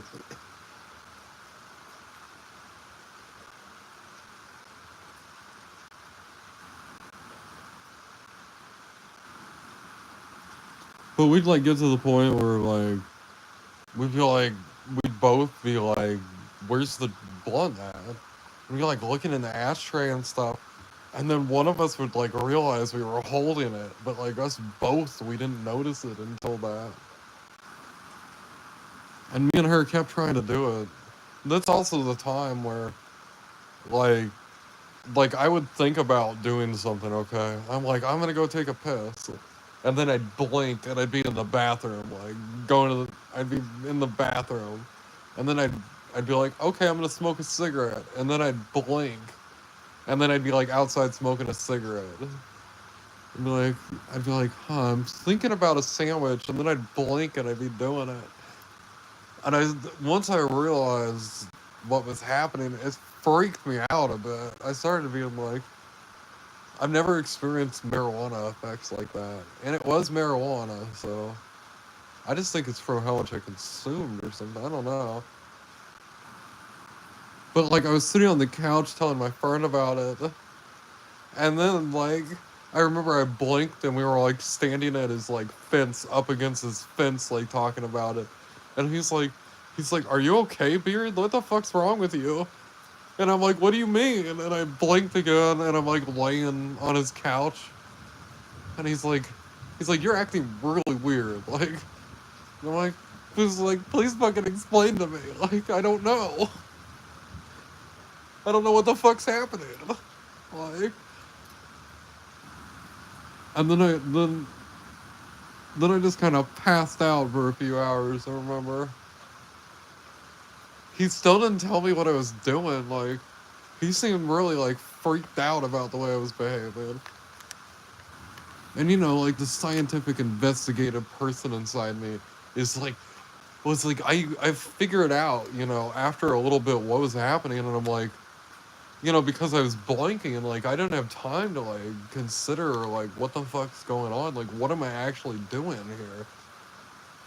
And I was really desperate, as you hear, like when he was telling me about it, I'm acting weird. I'm like, what the fuck's happening? Like, I want to know. Like, I want to understand this. Like, something's happening. Like, am I just like, because it's once I blink, like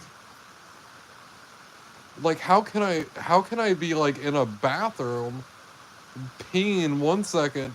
I blink and I'm standing like outside, like 40 feet like away from there, smoking on a cigarette that's halfway through. Like I still want him to fucking explain to me what the hell is going on, because if time was like dilating and perceiving like to such a degree to me, like holy fucking shit. Like I've taken heavy duty psychedelics that didn't even do anything close to that. Like, so,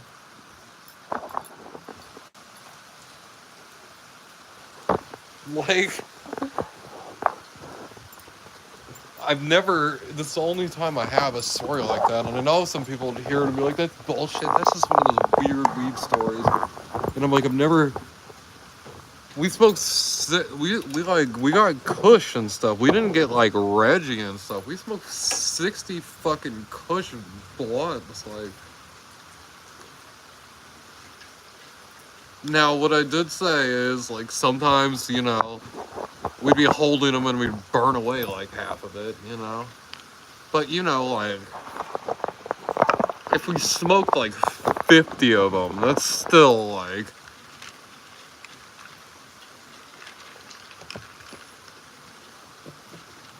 we estimated that we smoked about 47 of them.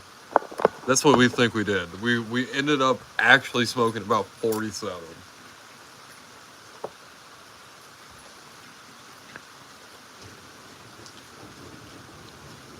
And me and her both, like, we'd smoke two of them, two of each of the flavors,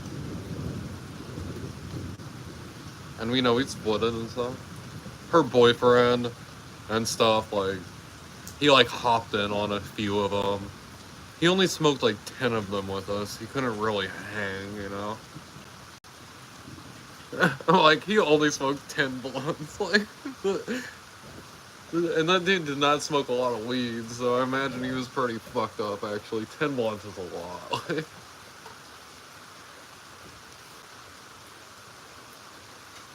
And he smoked like 4 of them on his own or something. Yeah, like 4 of them on his own.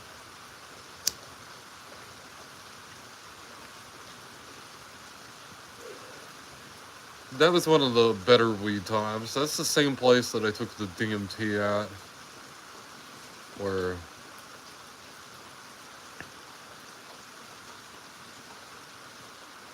people always ask me, what was it like to take DMT? And I'm like, I think somebody is bullshitting you a little bit if they describe it to you.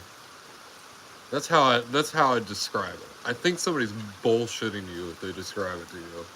Because if you're able to describe, like, an object that has no, like, sides or, like, point it begins at or, like, ends at or, like, anything, or, like, a geometric shape that's, like, in the shape of God or something like that. I mean, how do you explain this to somebody? Like, I'm trying to do it right now.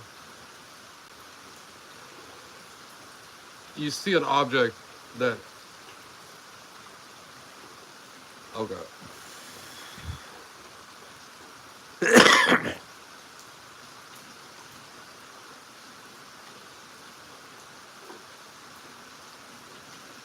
Oh, Thai stick? Yeah, I know about Thai stick. It's actually a Thai, like Thailand. Thai stick is one of the... I've had Thai stick. Thai stick's one of my favorite strains of weed. Like, I love the classics. You can get it still. It's hard to get a hold of, but you can get it still.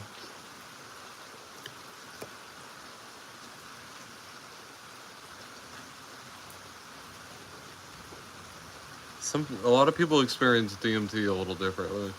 One thing with like the heavy duty psychedelics like DMT, you guys have heard the like Tibetan spinning bowl thing?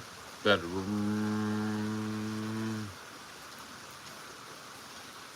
when the high like kicks in, you'll feel that rhythm thing, like that same sort of tone. You'll feel it in your spinal column at like the bottom of it, and you'll feel like the sound, like the feeling of the sound, like go up your spine, like into your brain as the sound like takes over more. It's pretty. I've had that happen several times, and it's pretty. It's pretty. It was pretty freaky the first time. Yeah, it's just like the spinning bowl sound. It's exactly that, and then it just like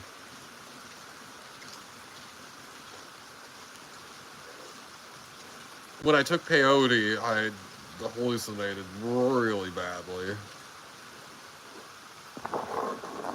When I took peyote, I hallucinated so badly, but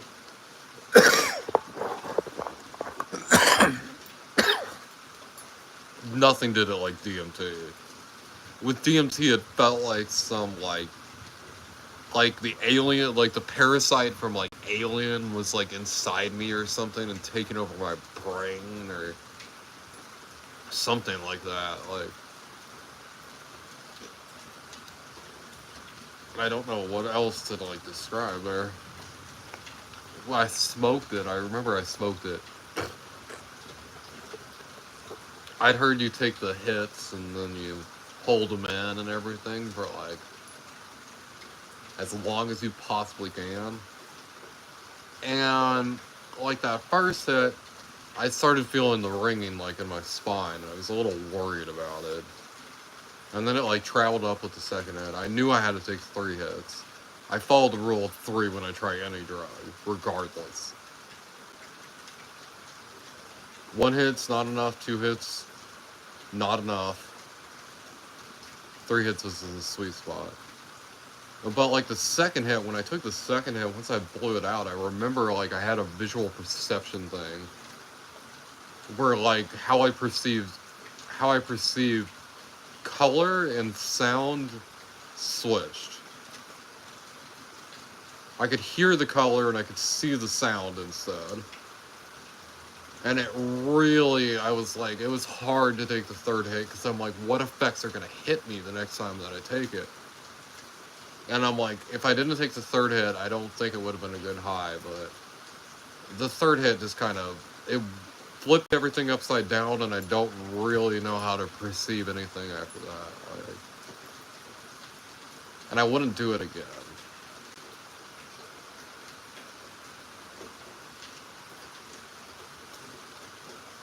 It is like the like heavy duty of the psychedelics. Maybe like DXM is a heavier one. What is it? DXM? I wish we had another drug addict in here. There's one that's above DMT, I know it. Like there's the DMT, like the frog venom DMT that's like the top of the DMTs. But like there's like another psychedelic that's like, well, salvia, you trip harder on salvia. But there's something like beyond that like creates. I've heard horror stories from this guy, these 2 guys that I knew that did research chemicals. I wish I remembered the name of it because they both did it, and they said it was like taking. They said it was like they grabbed like the apple out of the Garden of Eden, and they just ate it, or so, that's how they both described it separately, as like that. That's what it felt like.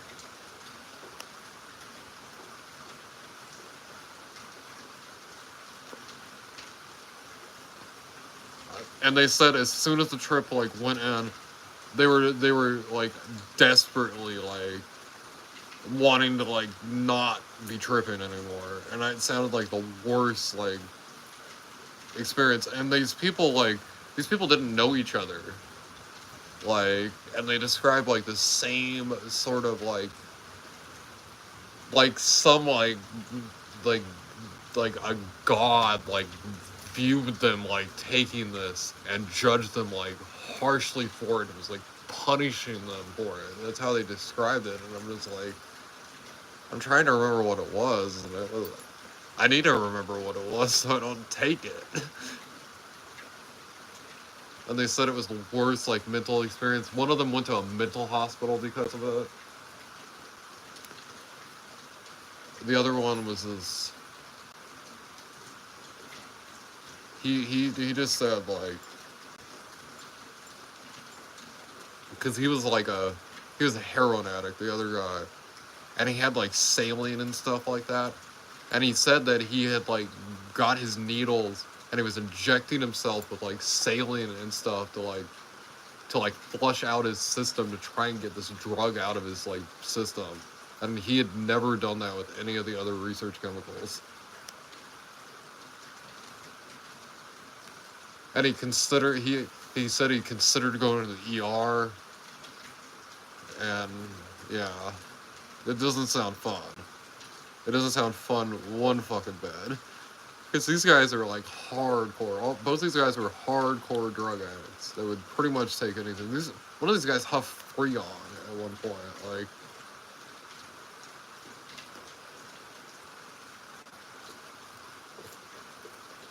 and one guy's like, "I'm gonna go to hell for taking that," and I'm like, "Whoa!" And I forget, it was some. It sounds like the trip like horror stories you hear about like acid that aren't really too terribly true. One of the guys, he said like, I'd asked him to like describe it more because they said like it was eating like the apple out of the Garden of Eden. And one of them was like, imagine like the salvia trip, but the salvia trip is like real and persistent and more intense. And I'm just like,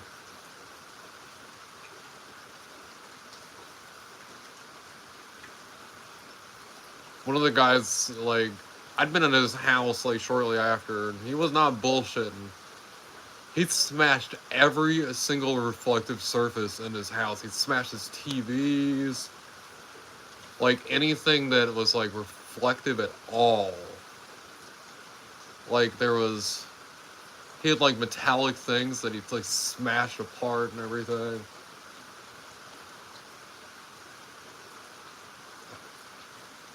Because he said like anything that was reflective, like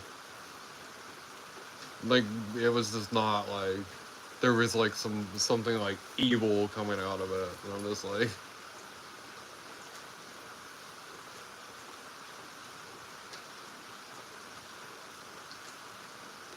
I'm trying to remember the name of it. It was like some letters or something.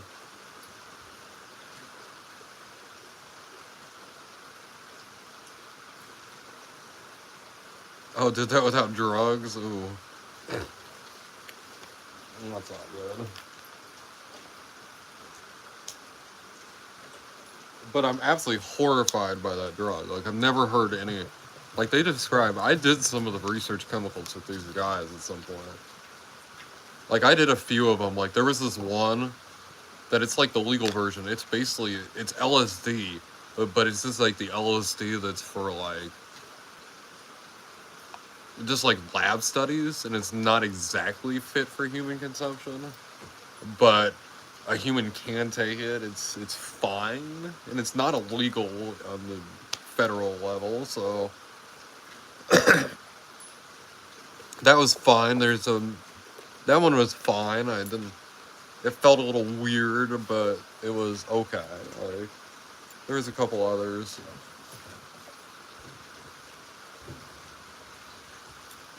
And the one thing that blows my mind about that research chemical that they did is that thing that was like the Garden of Eden. Like they bought that legally online. Like that's legal. The D, the the DEA has like decided that's legal, like for research, and then you can buy it as a citizen. Like, I'd rather any of the other drugs be legal than that. Even crack, like it sounds terrible. Like people shouldn't be able to get a hold of that. I don't know. That drug just seems hard fucking.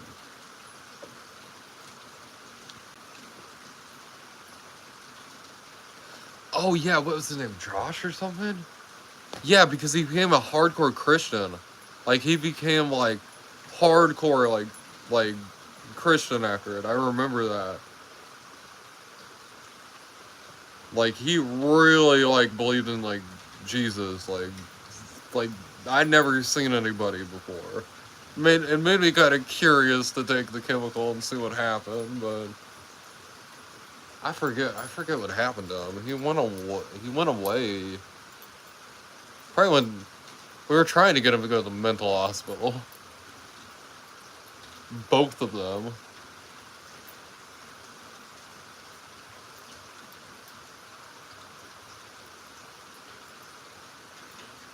Because it's like there's part of the trips, like part of like what they described to us, like what was happening to them and everything. Some of that stuff I'd rather not talk about on live and everything. And like me and several other friends, especially like when they told us, were like, you guys need to go to like the mental hospital. Like you need to go you really need to go, and I've never had anybody like talk to me about like taking a drug. And, like my first response is like, you should go to the mental hospital. Like what you're perceiving, what you're thinking is very like like your brain is like there's some like your brain got cooked or something. Like I don't know how else to describe it. Like, and they think they've gained some sort of knowledge, and it makes me wonder, did they gain some sort of knowledge, and it's just not me, or like what the fuck's happening here? Like,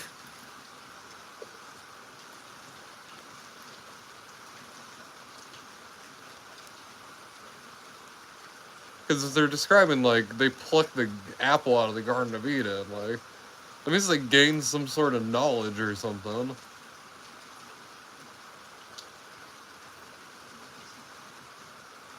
At some immense cost. That's what they're describing by that. That's what I perceive. That's what that means. They learned something. Something became incredibly clear to them that is taking an incredible mental toll on them.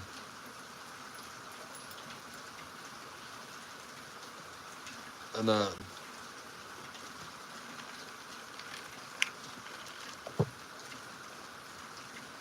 I don't know. It's weird.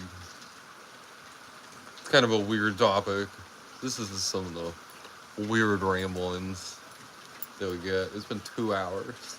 I've done 6 hours live tonight. With the panel and everything. Like, we're getting a little into their ante.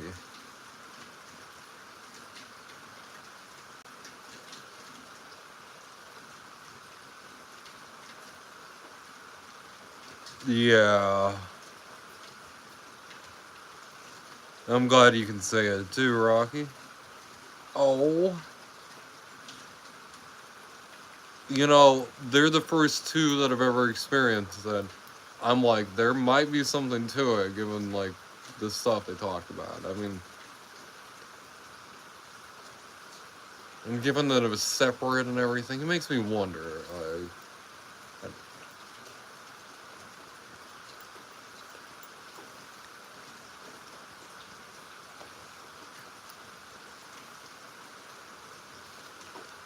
something happened, something perceived into their brain or something.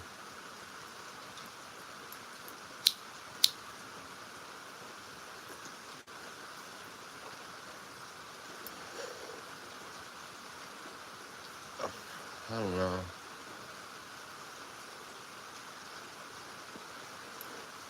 Like the peyote and the DMT people, like, just trip out with drugs. Like,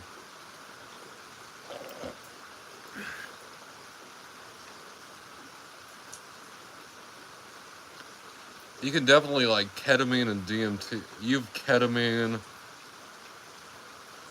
You can use ketamine and mushrooms and acid therapeutically, but that's about it. Like Bill W. Bill W. one of the founders of AA, one of the reasons that the cult overthrew him, their cult, one of the things, for anybody that wants to know, you want to learn, is an organization a cult? Like, they perceive themselves as this charity or something, or religion. Look at something. Did they overthrow their leadership at some point?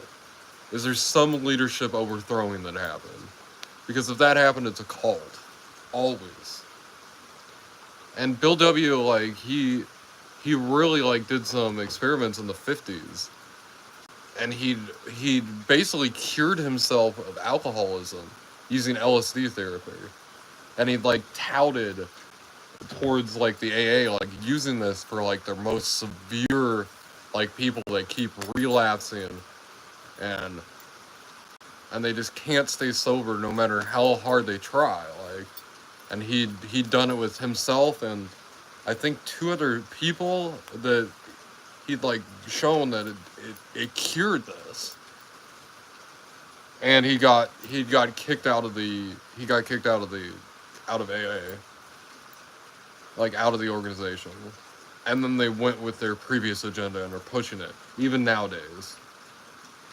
And I'm like, this guy was one of the founders. Like, he's like, I found a way to, like, get rid of our organization. They're like, no, we need to make our money. That's iffy.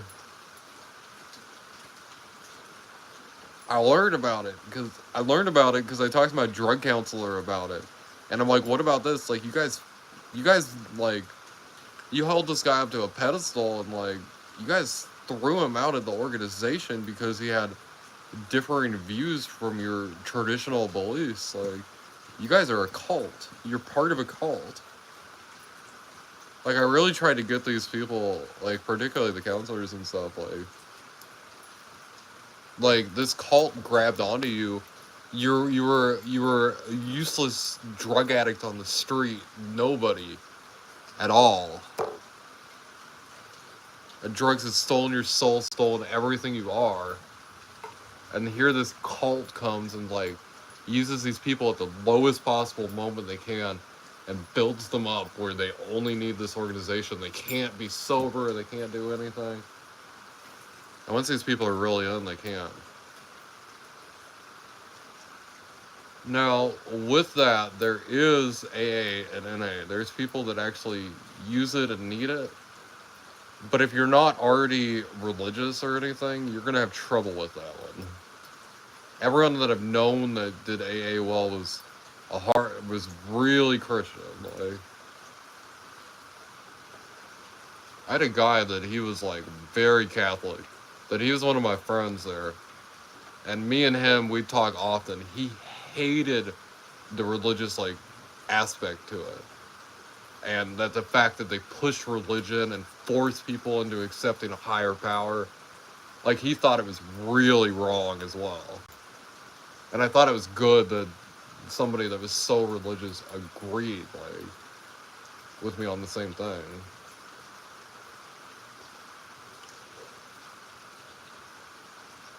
And I was like, as I talked to him, like, true sobriety comes from within. You have to accept yourself and love yourself as a person. Like, these other people can lift you up and help you stay sober all you want. But if you don't love yourself as a person, you're never going to stay sober. And I was like, if you've never had the tools, never had the keys, you need these people. But you don't need this forever. You can cure yourself of it if you really believe in it. But they want to make you to believe that you can't. And I've cured myself of alcoholism at this point. I have. I thought I'd slip back into it. But, like, that fishbowl would have not stopped me back in the day. I was just having fun, drinking, enjoying myself. I can do it again. I cured myself. It took years and commitment, loving myself. And I have a family history of alcoholism. So I'm definitely the person that, like, there's no cure, you're always going to suffer from it. Well, I don't anymore, so guess what? Maybe your research is wrong, like...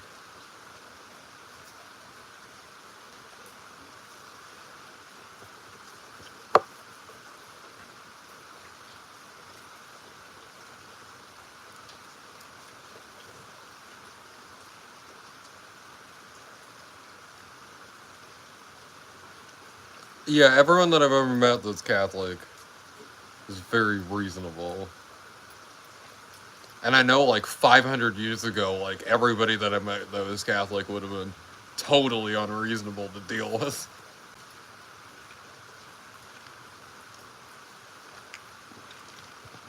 Yeah, I really mean it. Like, I'm not just trying to talk myself up, and, like, I'm not gonna ever slip into or fall into the drinking habits that I did back in the day.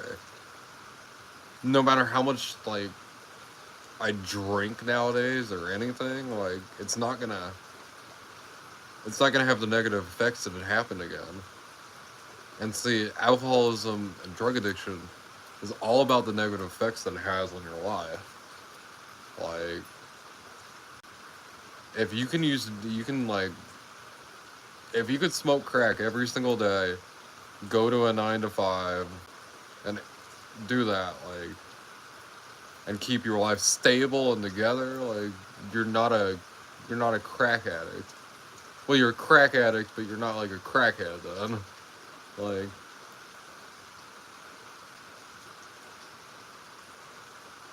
this is how, this is, I know a thing or two about, like, drug addiction and alcoholism. Now, drug addiction, I think drug addiction, because of the amount of drugs that exist in our society, we're all drug addicts in our own way. So, whether it's caffeine, I mean, you can't cure yourself of drug addiction. One thing that I did when they put me in, like, the thing is, I wouldn't consume caffeine. I wouldn't do sugar. I'm like, you guys want me to cut all drugs out? Like, I told them, I was like, I can't cut off my dopamine receptors inside my brain. So I'm gonna get my dopamine drug. Like, I can't do that. But I can cut out the sugar, I can cut out the caffeine, like any of the external, like, stuff. It's like, you guys really want me to be sober? It's like, I'll do a sobriety that you guys won't do. Because they would replace it with caffeine or sugar, like, or nicotine. I haven't did no nicotine for a while. They didn't like it.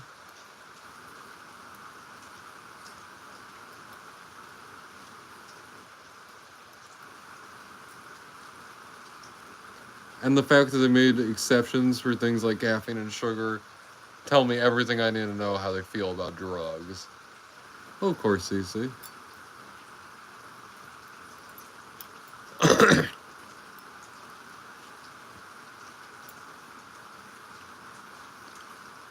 Was like, if I could shut off the dopamine receptors inside my brain, I would.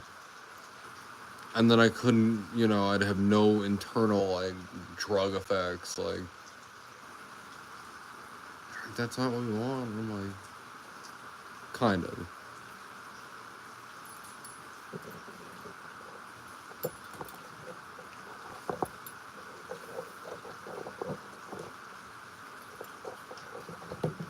But that's a long time ago now.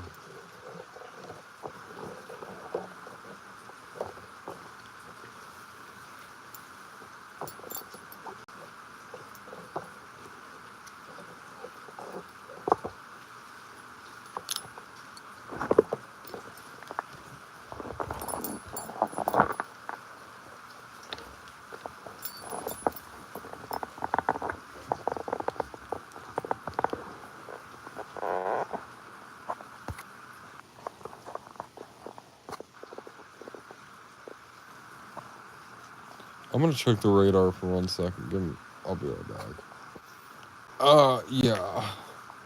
I'm not gonna make it 2 more hours. It's gonna be 5:35 that it really rolls through again.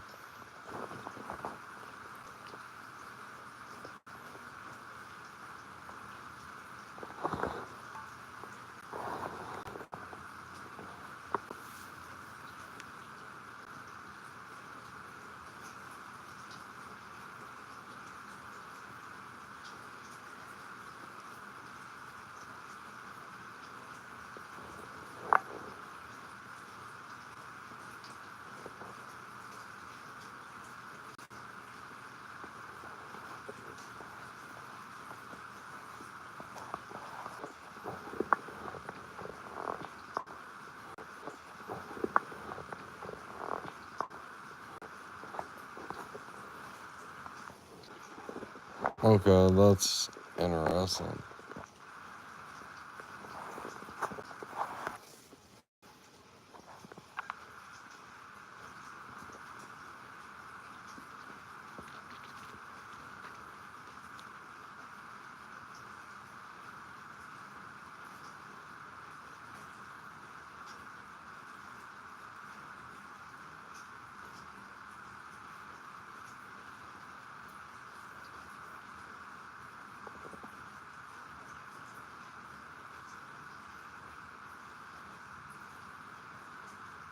Jeez, he's taking forever.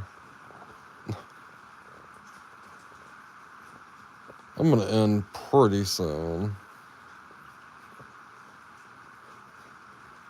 I do need to try and get to sleep. There was the man streaking, but otherwise, no.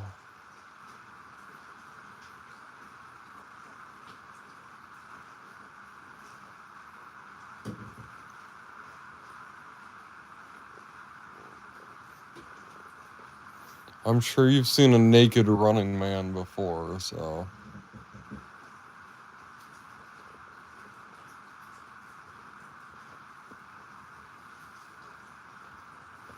He's like, thunderstorm streaking.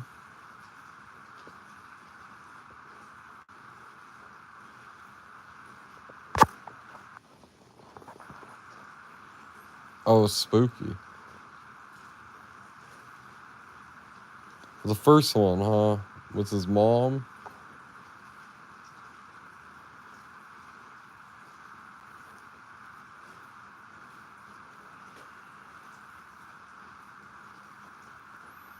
Oh, yeah, I should.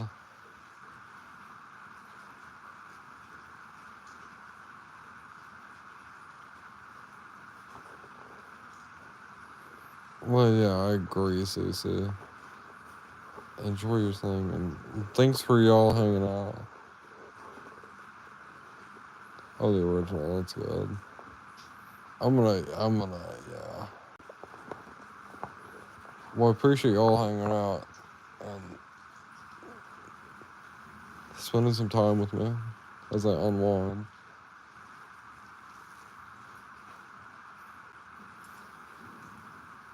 Everybody wants to go watch a thing, so works out good. Anyway, I'll catch you.